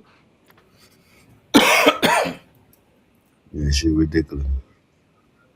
You gotta put so let me see you gonna put the flu in a lion just for him to fight the flu off. You gonna put something in me for me to fight it off, and my body naturally cleans itself out like a woman on her period. Me ain't gotta have no period, but we clean. But look, not to cut you off though. You in order for your body, in order for the white blood cells to react, they have to encounter the virus. They have to. So first, what even though I don't agree with it, but the point is to give you a small dosage so your white blood cells can start reacting. So get if that. you happen to get the full blown thing, your white blood cells won't be confused and like, wait a minute, what's going on? Like it's already going to be able to I kind of promise that. react Listen, to it. I get that. Listen, and I went and researched that. You know, that's just like people that take snake poison and take it a little bit at a time, so they'll be able to be Right, immune right. to it. Minimize Yeah, you like know what I'm that. saying. So like, but listen, I know this. When you taking care of your body, fuck my white blood cell, your system and everything is just your health and every that shit's going to attack it right there. Is your immune system start breaking it down and fighting it back when your body and your temple is taken care of, no matter what we running across. Like I said, so you trying to put something in me for me to fight it off when I'm naturally supposed to. My natural instinct in my body is going to take care of itself.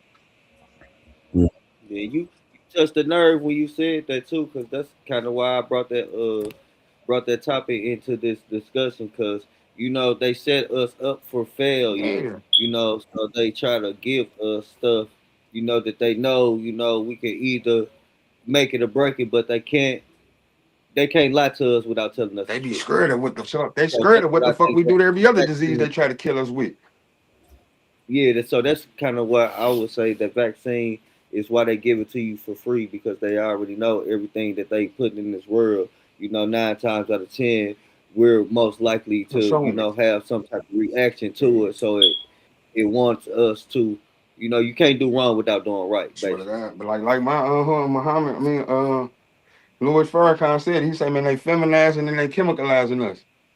All right, so look, so and I don't think so much. I mean, I know it's all a depopulation thing. I don't think so much they trying to kill us, and so much they try to keep that dollar circulating because yeah, the vaccine is free, but the Yeah. doctor visit ain't. That's what I was just gonna say. I don't think they're trying to kill us, but they're trying to keep us coming back. You know what I I'm saying? mean, They ain't going all the way and then fit. if you Yeah. trip off the if you all right when they kill off big lumps of people like that like 9/11 or like COVID or like Every 100 years, you can listen. Hey, most of go that back every 100 years. That's my bad. Go back under 100 years. That's when it's the biggest, man. My great granny said that. Listen. most of that is insurance. Most of that is insurance that they don't have to pay off. Meaning now we make all of these older people suffering from COVID, and now we got a clause put into where we don't have to pay out that insurance for that.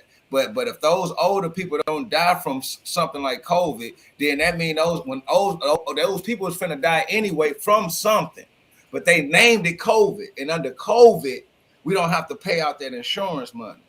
You know how much money they save from that alone? Listen, and that's why we got to do this shit right here. Listen, we got to do shit like when my grandmother got it. They had it, and my granny right now, my great granny. So when she passed away, even if she passed away from something like that, the money go back into the trust fund. Whatever was in her insurance, it don't go. They don't get it back because she died from that. It go back to the family trust fund. That's the same shit the Rockefellers did.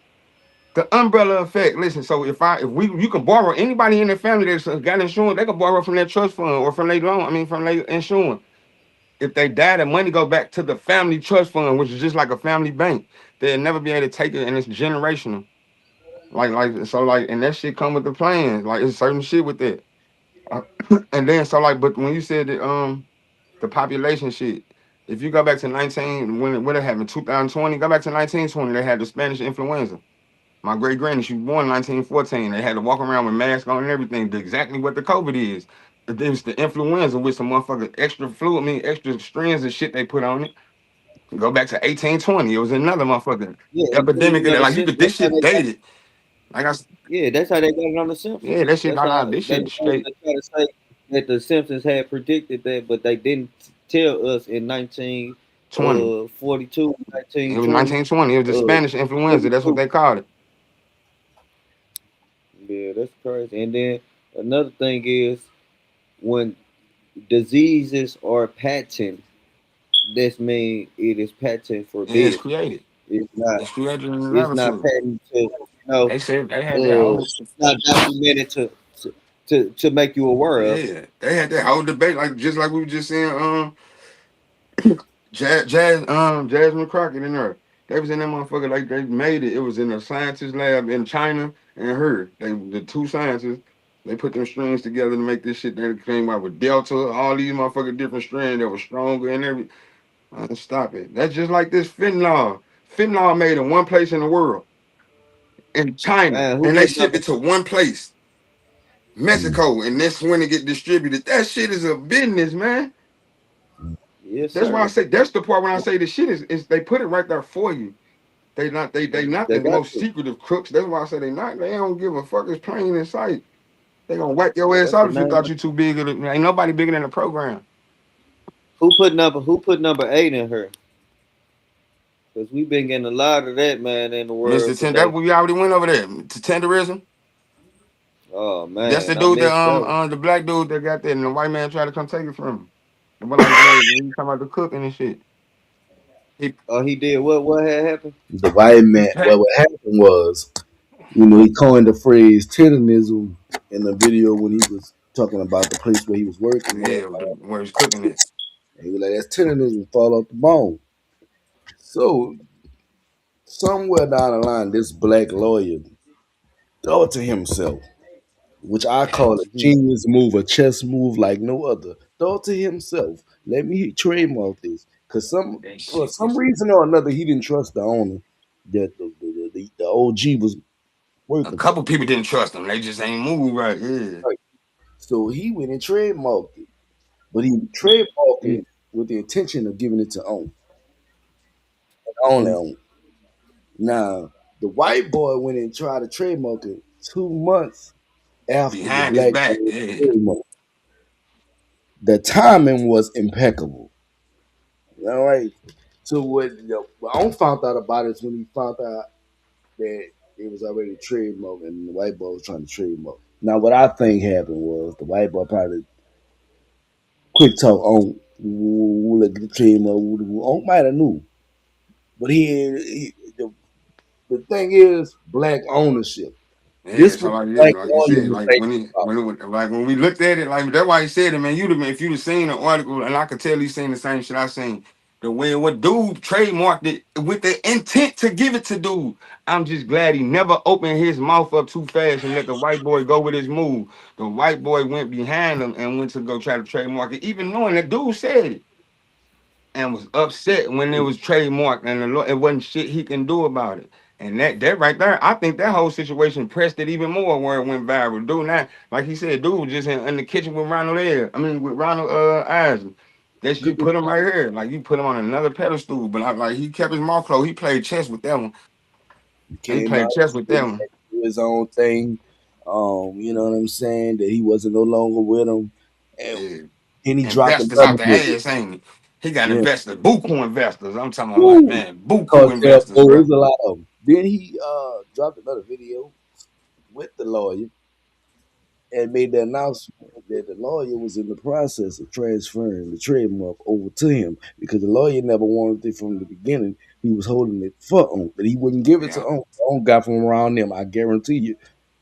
And he made a smart move. And when he was ready to give it to him at the perfect timing, he gave it to him. See, the way God works, I'm gonna say it best. See, God works in mysterious ways. Sometimes when you ain't looking out for yourself, there's genuine people that Looking believe in out for you. you know what I'm saying, that really believe in what you're bringing to Blessing. the table and who you are. Sometimes it's character build villages. Sometimes your character can build the village that's around you. They say people are a reflection because he was just saying it earlier, like-minded people. People are a reflection of the people they're around. Yeah. And so that man didn't know that man from Adam to Eve. That man did a few videos. Out the first two videos, honestly, me personally, I thought he was my own from the cookout. Man, I promise you, the way he You know talking, what I he ain't mean? like you say, he ain't known. Like that He what was down crazy. south.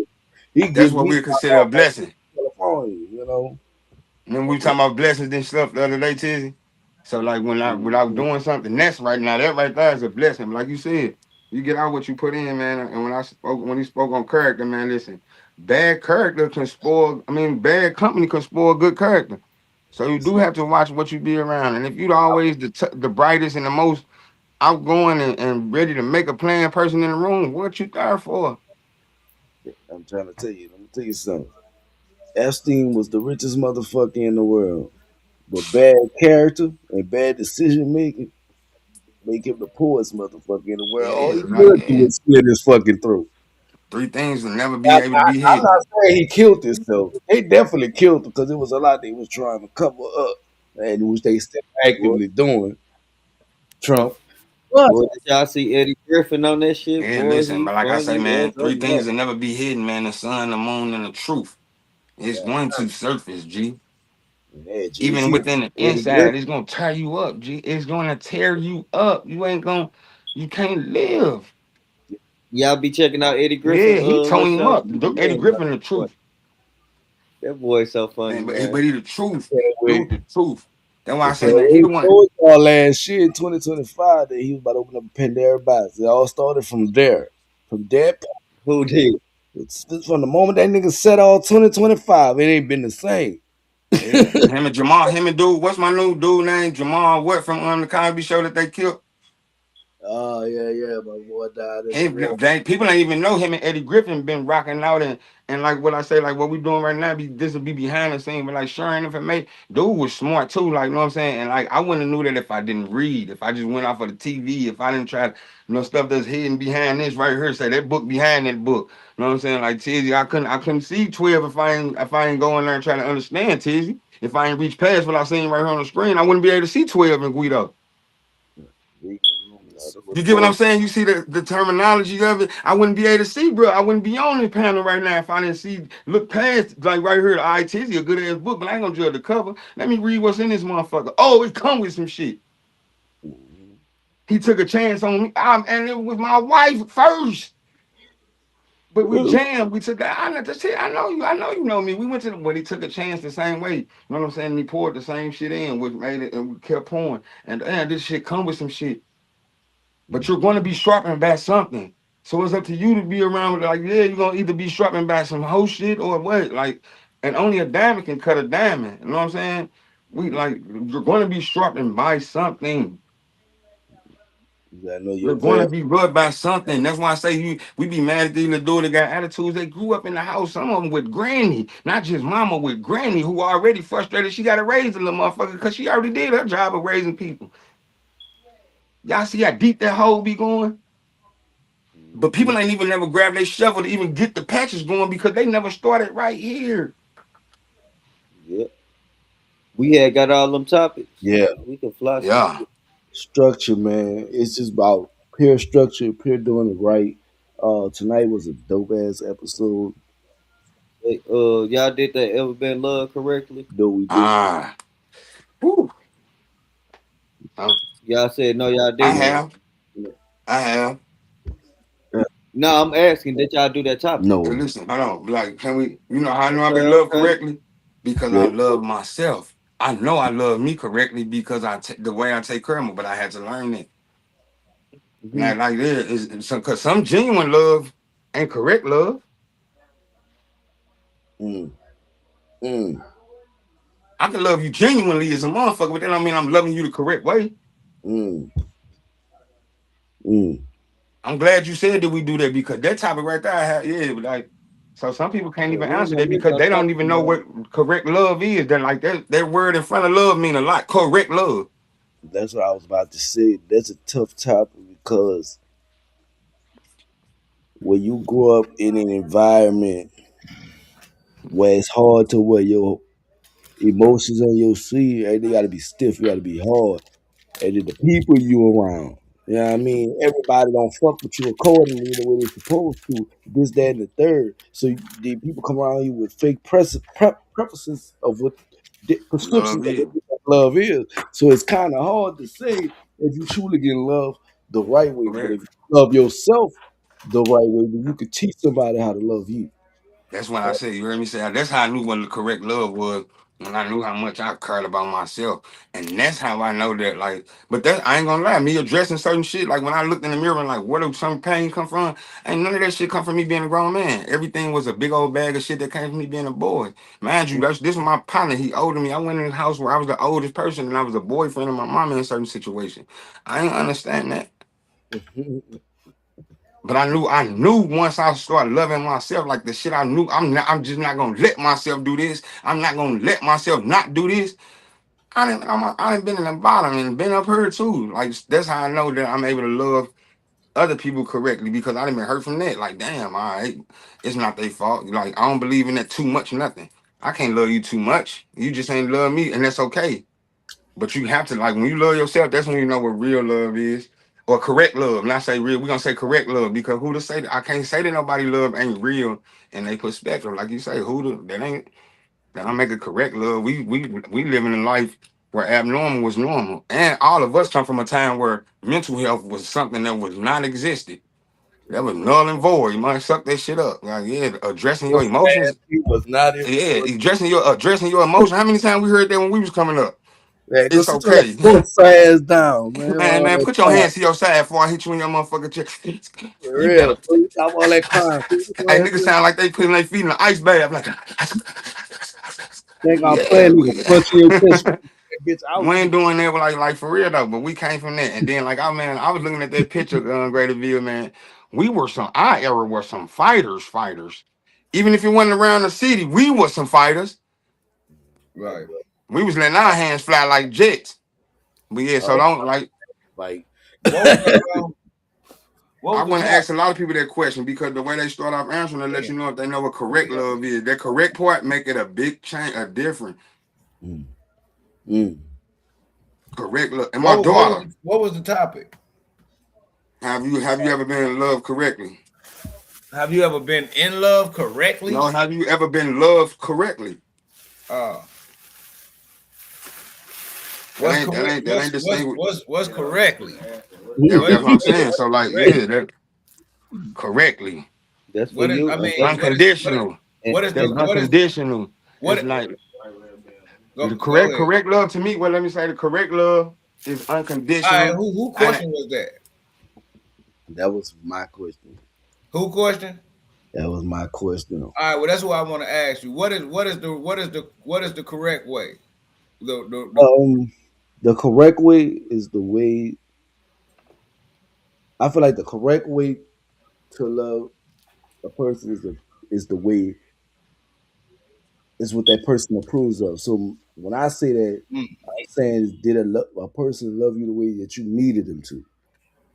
So when you value that, you value your relationships. You put that in your relationships, your communications, your networking, your business relationships.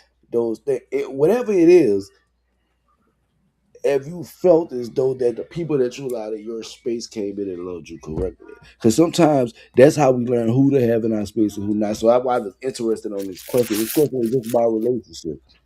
Man, It's that's why I say your they partners, distinguish what your type of homies. love. You know, some of them niggas act loyal until the hammer come down. Niggas go to snitching, niggas go to doing this, go to doing that. So it was never no real love. So it's kind of hard when you come from the trap in the trenches to say what love is. So that's why it's curious. I'm curious on if a person, I'm curious on for you, have you ever been loved correctly? See, when you put it in the homeboy perspective and homeboys snitching or backdooring their homeboys and all that, and when you really can't unless you just got real genuine niggas, you really can't put love into that because And what he said, he ain't distinguished just from the hold on, right homeboys. quick. Hold on. No, I'm saying because he sectioned it off, and I'm picking up on that part there because he said something about the relationship. He said, and I'm picking up on that part right there. It ain't no honor amongst thieves. You know what I mean? Right. So as I got older, I mean, when I was younger, yeah, I used to look at it the same way. Like, if I was to do this crime with the nigga and the nigga tell on me, and I'm like, damn, nigga, all we been through, all this, that, another. But what do I expect, man? We criminals, we thugs, we thieves. And ain't no honor amongst that. How do you expect me to be honorable to you when we don't do honorable things? So, and it's not no honor amongst thieves in that department. So I really don't put love in that.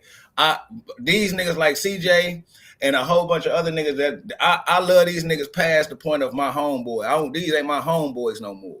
But with my homeboys, it ain't no honor amongst thieves. My homeboys are liable to do anything. Right. Right. You know what I mean? Yeah, that's what I was just gonna say. What's your definition of love? To decipher if you ever been loved correctly. Yeah. Well, you was asking me, or you was saying? Yeah. I will ask that question to get to that question. Yeah, I'm glad. Like I said, he didn't. Go ahead. It's my I'm glad definition of what?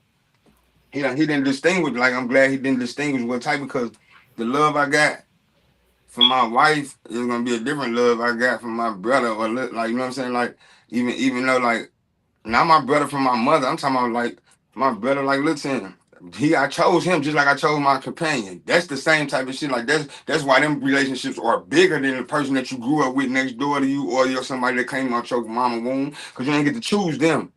But you chose your friend, and you choose who you lay with. That's why that's deeper. But the love I got for her ain't gonna be the same love, because like that's a difference. But I love in general. Like, yeah, correct love. Correct is just unconditional. Like, yeah, it don't come with nothing. You ain't gotta give nothing for it to be given, and it's nothing you would do to see that hurt. You know what I'm saying? So like, definitely with self, like, man, before I put myself here, or before I start doing this, or even eating right, that self-love is when I really knew what real correct love was. I knew what abundance of love was, or somebody that really, but correct love, where like, it ain't take nothing for it to come. And my daughter, my daughter looked me in my eyes in my lowest time, it was nothing that I could do wrong for her. It's not, even now, it's just natural. It's nothing that when I look in her eyes and I see her look back at me, I feel like I look like $1 billion to her, and she gonna put me all the way up here. She love me correctly all the way around. She checked on everything, you know what I mean? So I know that's correct, because she pure too. So when I had a child, and I've been around kids forever, I got new. When I had a child, and I really put my time into loving myself before I put people before me, that's when I knew what the word correct love was.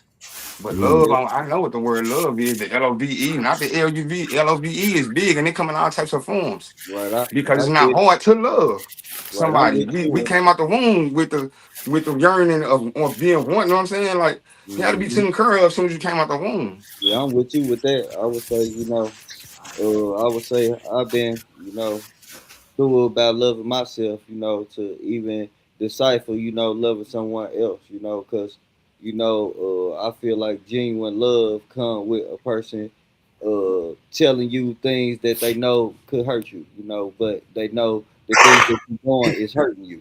You know what I'm saying?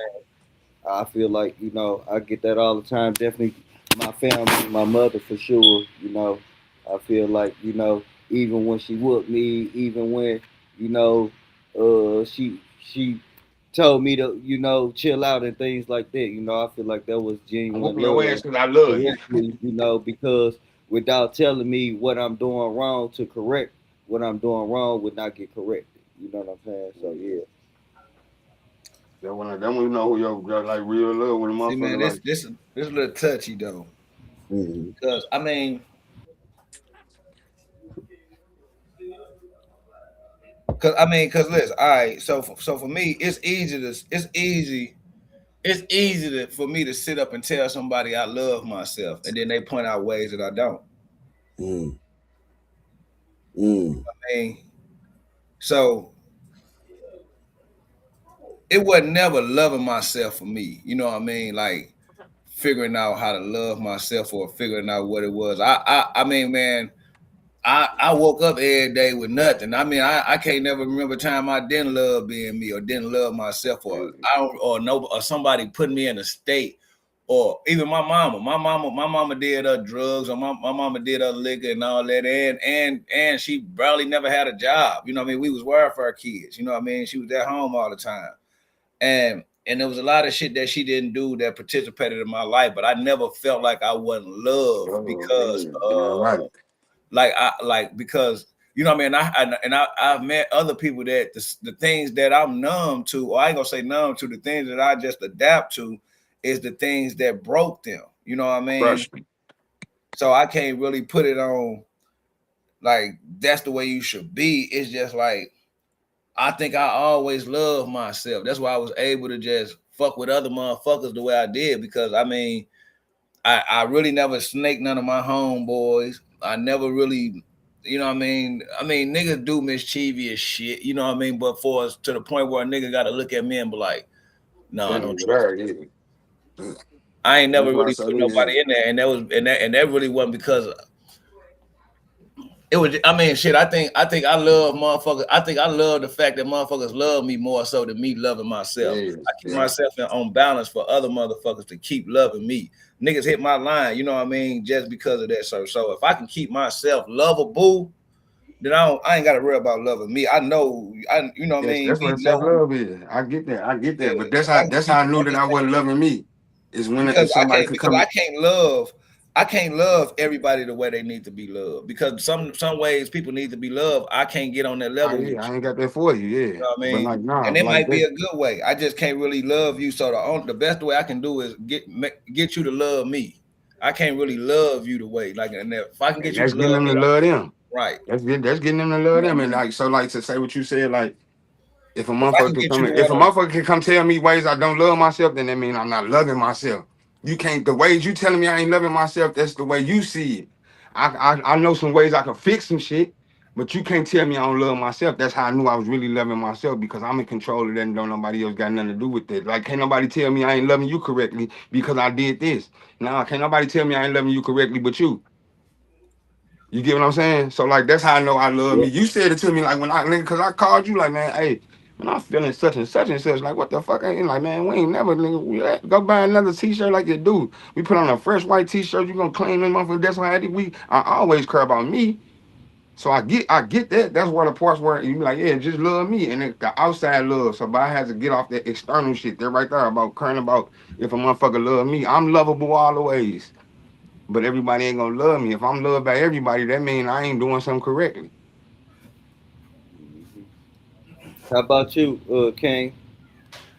Rap King? Man, I mean, yeah, pretty much hit it on the nose. Pretty much what I was saying, man. It depends on the Yo, situation. ass turd.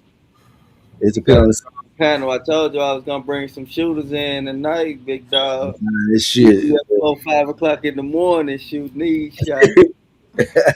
Nah, man, I'm just high as shit. But listen, I feel like it's like this, man. Like he said it. I said it.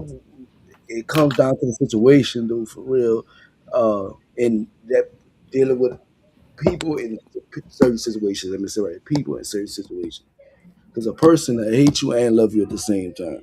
You know Oh what I mean? man. So you gotta know what environments you get in, and you gotta know your own value. That's what knowing your own worth and your own value. That's where the self love come in. Because if you know what you want, then motherfuckers can't bang around what they think you need. If that makes sense, because you already know what you want. So you can't tell me what I need when I already know what the no. A lot of times he said something else I wanted to piggyback. A lot of times people will tell you what's wrong with you, but can't see what's wrong with them. Yeah. See what I'm saying? That's another. It is crazy because you can tell me my work, but you don't know your own work. So I can't take that at face value. Yeah, and I can Uh, accept uh, can I I can piggyback accept on that constructive right quick? criticism. I Can- can You see, I see the reason why I think people can do that, and you know what? Those people be good at it. But it's easy to see from the eye than to oh feel it. yeah. You know what I You mean? damn So it's right. easy for me to tell you about you because I can see it, but I can't Mm, see mine. Yeah, mm, it's just like a motherfucker watching you play You know what chess. I They're mean? gonna I see a can't move. see when I do some dumb shit. Yeah, I they're gonna can't see see it. when you know what I mean. But I can see when you do it. mm. You know what I mean? So no, you definitely right. You definitely right about that. Like, how you can't really talk to me about my wrongs when you can't even see yours. That's what I'm Like you saying. don't So even all see I your wrongs. When I bring your wrongs to you, you don't see them. So But I now what I will, yeah, learned how to do to people, I just tell them agree to with take their own advice. I So will that I say ain't trying that. to point nothing out. I say take your own advice. Now motherfuckers start looking for it. I ain't gonna try to point out your wrong. I say take your own advice. You know that used to bother me, but let me tell you the one thing I learned about that, and it's probably my fate growing up. You know what I mean? The way I grew up, but I was always told, don't blame the message, just receive the message. Don't blame the messages, just receive the message. Because sometimes that person sending the message, he might not be the right messenger. They're gonna throw you off a little bit because they ain't the right messenger. But the what you talking message, about? That they say now they worry about the delivery instead of what the message is. you know what I'm Blue. saying? So, and that's what it be. And I had to realize that people It's gonna crazy. I wrote disregard. this down today. I just wrote this down and say, man, you gotta believe it is so, even when it is not so, so that it can be so. You know, yeah, I And then they mean, say how you think creates how you feel. How you feel becomes an emotion. That emotion becomes a vibration. That vibration becomes a magnet that attracts things to you, also repels things away from you. Only think about what you have. Only think about what you want. Forget about what you don't want, and never speak about what you don't have. If there's no enemy on the inside of your mind, no enemy on the outside could ever do you or your body any harm. Don't look out the window. Look in the mirror. Fuck what they say. Fuck how they feel. Do you do what you want to do and be good at it. Just make sure what you do is good to you and for you. Thanks. Man, Affirmation. that's knowing that self-worth, man. That's my mantra. That's my mantra. Like a daily mantra, though. You know what I'm saying? Like I say, man, being okay with the small steps, and that's for real, though. That shit mean a lot. Man, they be like, man, if there's no enemy on the inside of your mind, no enemy on the outside of you can do harm to you or your body. For real, though. Like, listen, like that shit for real. Like how you what do you say? How you think, it creates how you feel. How you feel becomes emotion. That emotion becomes a vibration that attract and repel things away from you. Only speak on what you want. Now, don't speak on what you don't want. Now, fuck, don't even speak on it. Forget what you don't want and never speak on what you don't have. Never speak on what you do. That shit, man, that shit, like, it's deep. Like, niggas just writing. Never speak on what you don't have. And it's hard. It's easier said because we worry about the wrong thing. But then it's like, if there's no enemy here, though, how can something on the outside of me beat me? That's when I said earlier. I'm looking out the window.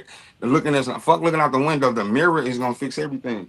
Look in the mirror. Fuck what they say and fuck how they feel sometimes. That's not saying that you don't have empathy or you can't be empathetic. But fuck what they say and fuck how they feel.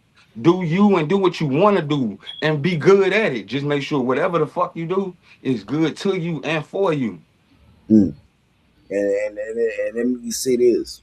People say shit. We say a lot of shit. We see a lot of creators go through mental health issues and shit like that from off what people say. Let me say this. It's okay not to be okay.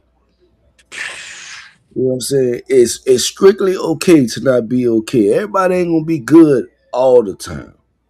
You know what I'm saying? Even God is good, but they may say he good all the time, but he wasn't even much good all the time. You ain't gonna be good all the time. It's okay not to be good. It's okay to be hurt. It's okay to be frustrated. But the thing is, it's not what you go through, but how you bounce back from it. You know what I'm saying? How you defy that negativity is all that matters. And you do that by focusing on yourself and building and keep building and keep building. That's how you do that. You take your you master that. Man, you master that, the control of self like that. And that's what they didn't teach us, emotional control, man. They should have put that in school, emotional control and money management, man. It'll be a lot more great. Man, shit'll be great. But people, and it's okay to be mad. People live in the mad. Once you get mad, now you act in the mad in control. It's okay to be sad. Ain't nothing wrong with that. If you mad, something in your body telling you something, trying to do something to you, accept that. When you sad, something hurts you. Don't let it control you, and that's the part of us as grown men, because we wasn't taught that. We fighting that right there. Like we're controlling that. Like, and once you master that, then you all right.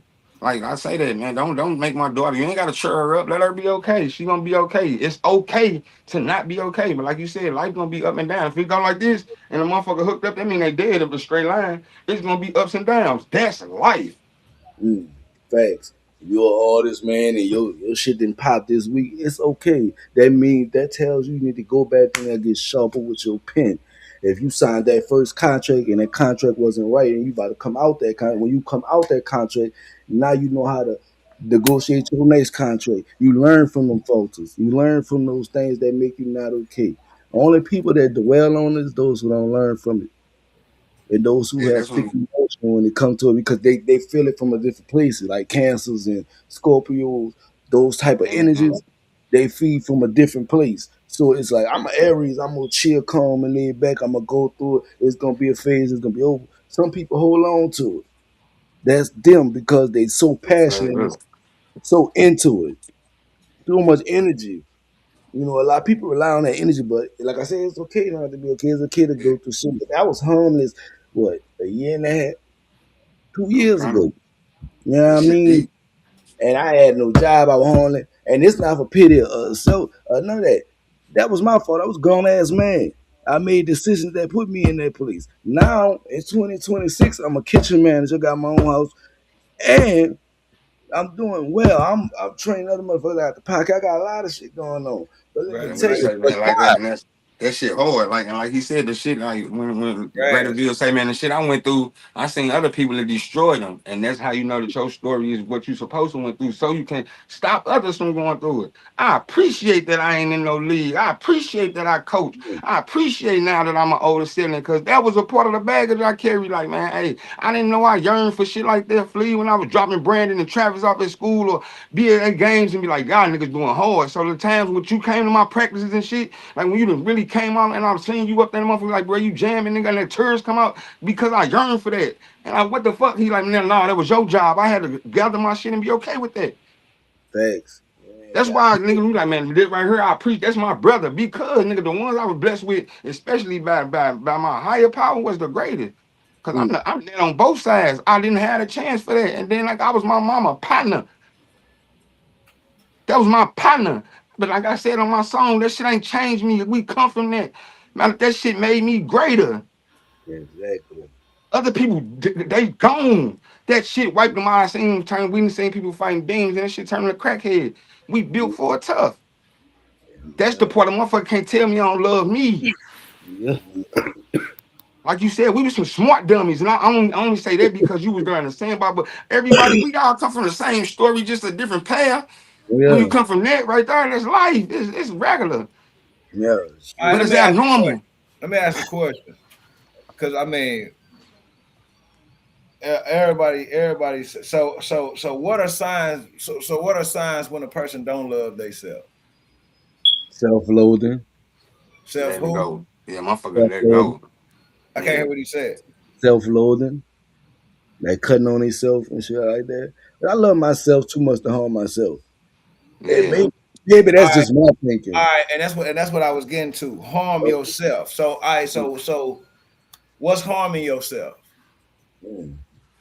Sometimes it's decisions you choose to use. Sometimes it's physical harm. It's a lot. It goes in. Some people harm themselves with drug addictions. Certain drug addictions. They too far out. And so if you harm yourself, you don't love yourself, right? Yeah, something like, At that moment, I'm only saying that. I'm only saying that because of the context where you use it. And when I said what's harming yourself, you said, "Well, I never slash on myself. I never." Nah, yeah, just a form of harming yourself. So I'm saying to harm yourself is to not love yourself. No, that's a form of it. That's part of it. Because you don't. It's a gang of different ways. You can do that in relationships too. I can't hear what y'all saying. In relationships with somebody that you know is not good for you, and you put yourself through all this stress, knowing that because you're trying to find good in a person instead of yourself. So You know what I'm saying? and like when I say not loving yourself, I'm not saying that you don't got no love for yourself, but when you're loving yourself, you gotta love you first. When you say I gotta love me more than I ever love you to be able to love you correctly. So that's why I asked, what are signs of me not loving myself? What he say, like putting your love and your validation inside of somebody else standing relationship just because you want them to validate who you are. You don't like, can't nobody tell me who I am and what I'm great at, or how much what you feel about me ain't gonna make my day. Yeah, is what I'm saying. Like even like I say, I'm gonna make it small. Say we play football. If you say I'm gonna have a bad game, that don't make me have a bad game, Flea. You don't. I know what I'm gonna do. I'm in control of this right here. I'm in control of my whip. I love this right here. So even like I don't smoke weed to self-medicate. Some shit like some people don't mean that they don't love themselves. Some like people might go through problems and shit and they're trying to run from other things. But like self-love, self-care. Yeah, certain things like motherfuckers put other things before them, and putting anything before who you are, no matter what it is. I know some crackheads that don't put the crack before them, they still come before the crack. I know some crackheads that love themselves for real. Nigga Vail used to earn his polo shirts. But the fact that you a smoke crack knowing what it'll do, You can't take away their self-love. That's something, hold on, that's something that they probably that's a habit for them. That's a habit that's attached to them. That I don't mean, mean they don't love themselves. for it to become a habit, you tried it. Right, but hold on. But what about the people that said that went and stopped or went to rehab? Do that mean that they love themselves now that they stopped? I'm talking about the point of using and then saying shit. I love myself. What about the crackheads? What about the crackheads that sold crack? The point of knowing what it does. The point of knowing They didn't know what it do. Hold on. The point of knowing what it does. Watching generations or watching loved ones or people on the side on the street or whatever it does, you know, watch families fall down to this shit. You know, seen motherfuckers do this shit, and you like growing up, you like, damn man, I love myself too much to do that shit. You know what I mean? And then you turn around and then do that shit, boom, and then you turn around and tell me you love you. So that's a scenario for a certain generation of person. Like you said, that person had to see what it did to them people. But that means at some point in his life, he stopped having love for himself. Something hurt him or trauma. Hold on. But it ain't even got to be love for himself. It could be for the situation. Some people take drugs to self-medicate to get back to the love that they feel they have for themselves. That's a misunderstanding. That's a misdiagnosis.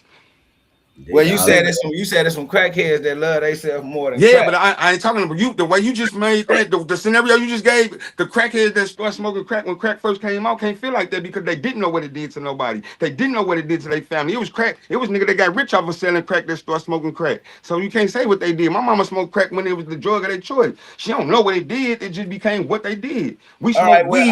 Let me finish. You said the whole scenario you gave was something. If that person was specific as shit. That person had to see generational or family being broke up. I was asking. I'm saying for the people that seen that happen. I said at some point in his life, something happened. If I'm saying generationals, and then you bringing up people that haven't even seen that, then I'm not talking about those people. I was though. I just said I said a crackhead. I didn't say no crackhead this year, last year. I said a crackhead. They love themselves. It could be a crackhead that started smoking crack when crack first came out and they ain't never stopped. But that don't mean that they weren't living their life. I know some functional crackheads. House good, cars, grabbing, everything. They go to work. That's why I asked. The functional, they got them too. They love themselves. They crack just as much. Some of them love the crack. You said, do they love themselves? What'd you say? Do they still love themselves? I said they love themselves. They love the crack too. Yeah, that's what I'm saying. That's what you're saying, Brother Bill. Some of them don't differentiate reality. So you gotta understand. So what about that's just like this. So not even just a crackhead. What if a motherfucker that don't smoke nothing sit right here and say, nigga, y'all smoke weed, you don't love your motherfucking self? You think I'm gonna let a motherfucker that don't smoke weed tell me just because I smoke weed I don't love myself? Right, Clyde, boy. I have to ask him, what about the weed? I'm not asking him a bitch ass thing. Listen. If we grown men and we having conversations, I'm gonna ask you why, especially if we talking. I'm gonna ask you why. Why would you say, what about the weed that you think that's killing me? Is it the smoke? Is it the plant? Is it the blunt that I'm rolling? Like, what about it? You have to tell me what about it that's making me killing myself, because I can name a whole bunch of things that you consume in a day that'll kill you. So it got to be, for you to not love yourself, it got to be something that's killing you. What if it's something that just ain't doing you wrong? Me being in a relationship with somebody that put my back. You said what? So you said what? Tell me what's killing me about the weed. They ain't have to say it's killing me for them to say you don't love yourself from using. That's like me saying if you're in a relationship with somebody and you expect them to validate your life, that's killing you. Not it ain't killing you, but you just not loving yourself. Putting anything before you was not loving yourself. Like I said, it's some nigga that smoke weed that put that shit before them. They don't love themselves. Putting anything before you is not loving yourself. Damn right, that's not loving yourself. You have to love yourself first before I love anything. If I'm not the best CJ for me, I can't be the best dad. I can't be the best brother. I can't be the nigga you love. I can't be the best nothing. I'm not even an unfocused artist. If I'm not the best me that's in tune with me, I can't be the best son, grandson, bill player, provider, football player, all that shit. I'm not first. When I ain't the best me, I still have to be the best dad. I still have to be the best husband. I still have to be you're being a good dad. You're being a provider, but you're not being the best you can be. Let me finish. When I'm not the best me, I still have to be those things. So, and I don't have to be in touch with the best part of me to show them that I still have to be there. I still have to be there no matter if I'm not feeling the best. If you know what I mean. I'm talking about the love. Yeah, I'm still a dad, but listen, I'm still gonna be a dad. Just because I'm not in tune with myself, don't mean I'm not gonna be a dad. I ain't the best dad because I'm not loving me. I can't show love to them. That don't mean I'm not providing. I ain't being able to love them. I'm not in that motherfucker loving them. Just because I'm providing don't mean I'm loving them, bro. And that's why I asked what you understand that just because you're not, in your best mood, you still need to be in the best mood. So we're not so that now. So that's the narrative. I'm not if I'm not in tune with loving myself, don't mean I'm gonna stop being a father. Don't mean my brother and them I'm gonna stop being a brother. I done been down and you didn't be able to call me, but I'm still not the best me. I'm still not gonna be able to be the best me, top notch with love and everything, and thoroughly be me for you. If I can't be me for me, I don't give a fuck what you say. I didn't stop being your brother. I didn't stop being a dad. I didn't stop being an uncle and none of that. I just want a top notch one. To answer that's a fact.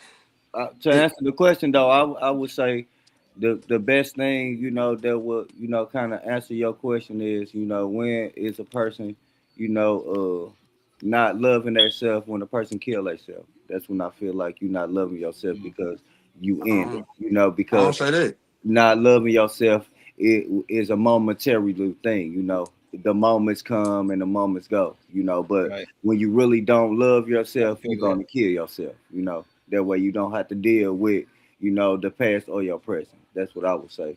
When you really know the person don't love themselves. Some people kill themselves because they feel like whatever pain it is they in will never end, or they just wants to get rid of it. It ain't that they not with their past or present. It ain't that they ain't loving themselves. Some people be that hurt. I done seen it. It be crazy. It be crazy, man. Like it be some people just in that pain right there, and some they don't know how to regulate it. Yeah, and then that's what I'm saying. But so that don't mean they not loving it. Some people so frustrated with trying to love themselves. That's what it be. They don't know how. They don't. It's some people so frustrated with trying to love themselves. I promise you, bro. I didn't have these. That's why I asked. And so like I say that the word love is deep, but we separate shit so far. Like even love, like so love, hate, bad, good. All that shit. That shit is not separate. It's just two different ends of one rope. That's like a battery. That's like why my logo like that, TZ, because two of them things is greater, a negative and a positive on every battery in any car. On every battery putting something. So the love. What do you feel? What do you feel? What is the actual actions of not loving yourself? That's the question that he asked. When you fighting the demons that's on you, like this, and that's another way. Hold on, listen. It's a lot of shit like when you can't. Thing though, CJ. Nah, that's a problem. When you say that, people kill themselves for momentarily problem, temporary problem. But that don't mean that they don't love themselves. Hold on, but that don't mean that they don't love themselves. We didn't seen it. No, we didn't see. No, that don't mean to neglect yourself. That means you don't love yourself. No, you don't love your situation. Some people be so hurt from trying to love themselves. Listen, it don't mean that they don't love it. Some people be trying to find that love inside themselves. You are your situation. Bro, but that's your man. Hold on. Everybody don't have that mental, Tizzy. It's not about what mental you have. Yes, it is. Why would I kill myself if my mental not stable? Because you don't love yourself apparently. No, you don't love your situation. Everybody that kill themselves is not because they don't love themselves, bro. Now they not. Well, I would say this: they did some old permanent ass shit for a temporary problem. I mean, you took a permanent solution for a temporary problem because somebody don't. Some people listen. Every muscle on your body can develop itself, and this motherfucker don't develop because they don't break down or understand that their problem not temporary. You can't get around it. You can't get around your. Yes, you can't. So you telling me everybody don't process that the situation temporary. Everybody don't got the process to say, you know what, I'm gonna get over this. Like he said, Tim just said it. He said it's some shit that I went through that some people died from it. Because they didn't know how to go through it. They didn't know what to do with it.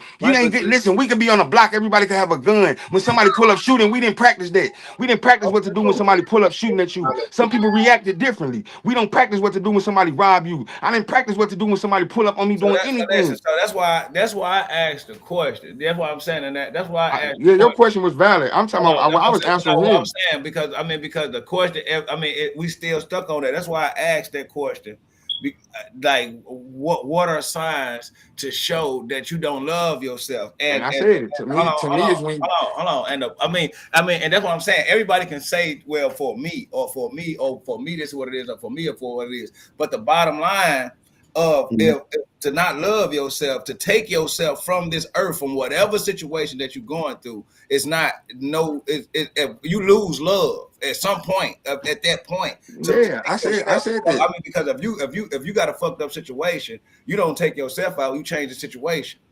Or try. That's what I'm saying. What I'm saying, that's what I'm saying. I understand what you're saying. I understand what you're saying. I understand what Kizzy's saying, because you can't tell me the person love themselves and they commit suicide. You can't I tell didn't me. say that. I said when they in a situation, some people just don't love themselves at all. And trying some people they commit suicide because they want to love themselves so much and it hurt that they don't know how. That's the pain that they feeling. Because when I start really loving myself, I had to go through some real pain. But you I had got to really go through some real pain. And some people don't know how to listen. So Some people don't know how to. If you want to love yourself, but you don't know how, that means you don't love yourself. No, when I say properly, we talking about correct love. Hold on, even when you thought you love yourself, I'm loving myself, but I'm putting myself through bullshit. My thoughts, I control my thoughts. Hold on, I'm not the person that commits suicide. I control my thoughts, Flea. I control my thoughts, even when they come into my subconscious. I control what I do with them. I control how I do my day. When I get up out that motherfucking bed, long as God start the motherfucking car up, I control if it's gonna be a half full or a half empty day. I didn't think so. Listen, so even it ain't been times that I couldn't. You know where the fuck we come from. It ain't been time that motherfucker get gruesome up there. But I gotta go through that.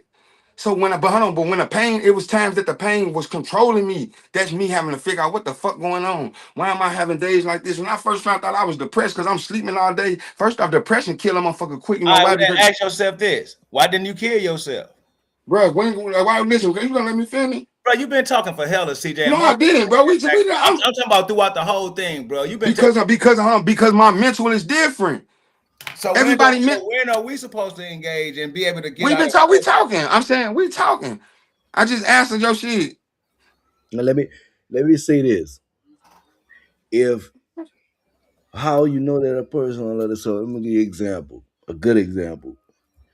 If a motherfucker give you something, let's say drugs for instance, fentanyl, you know if you take that this shit is in woo-de-woo. And you know that you are playing Russian roulette with your life. You can't love yourself playing Russian roulette with your life the same way you can't love yourself if you decide in your mind that it's time. I can't even say that, even with suicide, that is in that time, because I don't know what you're thinking in that process. Yeah, that's all I'm saying. Process, it could be self, it could be something else. So people fight demons within themselves. Yeah. A lot of the times it's because they don't love themselves. But in nationality, sometimes people dealing with shit. Mental health is everything. Like to those who are out here, I'm not saying go commit suicide. I'm not saying you don't love yourself. I'm saying be okay with saying out loud that you're not okay. That's the problem with a lot of talk to somebody. You know what I'm saying? And sometimes a lot of people don't feel like they're being heard, and they go into the wrong surfaces to be heard.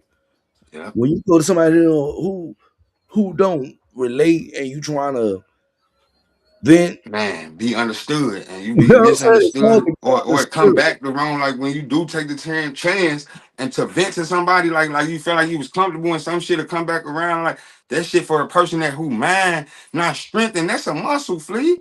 Some people mind ain't strong enough to take certain shit. That shit make a motherfucker crumble.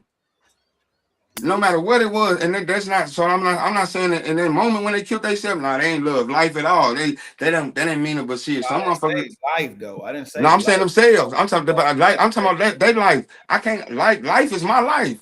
I can't live nobody else's. So when I say, man, to take your life, then we know you didn't love life at that point. We know that you ended it. Yeah, that's my life. That's what I'm saying. That's what I'm speaking on. In that moment, they didn't love what was going. They hit the situation or whatever. Motherfucker could have grew up with it on them or whatever. But at that moment, nah. But I can't agree to say, oh, they just didn't wasn't loving themselves because they killed themselves. Some people that like you done seen it, like man, they was trying to love themselves so much and didn't know how. Is it like I say? It's one of them topics that really get people going and talking. That's why I put it in there. Let us know in the comments what y'all think being loved is correctly. Tonight was a dope ass show. We pushing damn near 2:30. But man, these four head horsemen tonight, These four horsemen tonight give y'all some shit to really soak up. I hope y'all got some lessons, some fucking knowledge, some information. Hope you learned something, nigga. You I know what I mean? appreciate y'all, man. Whoever did, man. Whoever, if it was one, man. I appreciate y'all for having me. I appreciate y'all for being here. This was lit. I learned a whole lot tonight. This was lit. For those who don't know, we're going to Mondays. Next week, start next week, Mondays. Same time, it's lit. We're gonna be in the building of some brand new shit to talk about, some brand new topics to talk about, and see what the world got to see what evolves over the next couple of days. But love yourself, love everybody correctly, and know what you want, man. Know what you want. You know, ain't nothing wrong with not loving yourself correctly because you can everything will be autocorrect. So I mean, you can always go back and fix where you were messed up. That's the thing about life. That's the funny thing about life. Life is like losing some shit sometimes. You know, if you go back and retrace your steps, you'll figure out where you went wrong. I'm pretty sure of it. I know the people have probably heard that analogy a lot, but that's one of them. Put in your book. Sometimes when shit don't go your way, sometimes you just got to go back and retrace your steps a little. Check this still. That's what You my know what I'm brother saying? said, You'll man. be They all right. walk through that thing. You know what I'm saying? Life is all right. You'll be all right. You know what I'm telling you. I could tell you from a person who was there, I was at a place where loving myself was almost impossible because I couldn't bear to see the person I had become because it wasn't me. So you got to understand that, but I loved myself enough. And I wanted to put that out there. Sometimes people don't love themselves enough to deal with the pain, enough. Amen. You know, this is where the clarity comes in. Eat enough to deal with the pain, eat enough to deal with the problems. You know what I'm saying? So when we say love yourself, we gotta add the enough in it. Sometimes we don't add enough in it. Because sometimes that's what people look, they don't get enough love. So they go out in the streets looking for, they don't get enough security at home. So they go out there looking for it and trying to find it in all the wrong places. Girls didn't have their daddies and like they didn't get enough love from the day. You people say they ain't get enough love. You know what I'm Right. saying? So they gotta go find it in another person. You know what I'm saying? That's just the way life is. Unfortunately, it gets like that. People go through this shit. Everybody got this shit, and they deal with it differently and accordingly. But again, to everybody, I'm gonna tell you again, you are enough. You know what I'm saying? It ain't enough. You are enough. You know what I'm saying? You can. Well, I mean, you loved enough because you love yourself. You know what I'm saying? And when you got that when you understand that. Simple as does it, everything else gonna run its smooth course. With that being said, man, whoo, tap in the panel. If you tapped out, you tapped the fuck in. Yeah.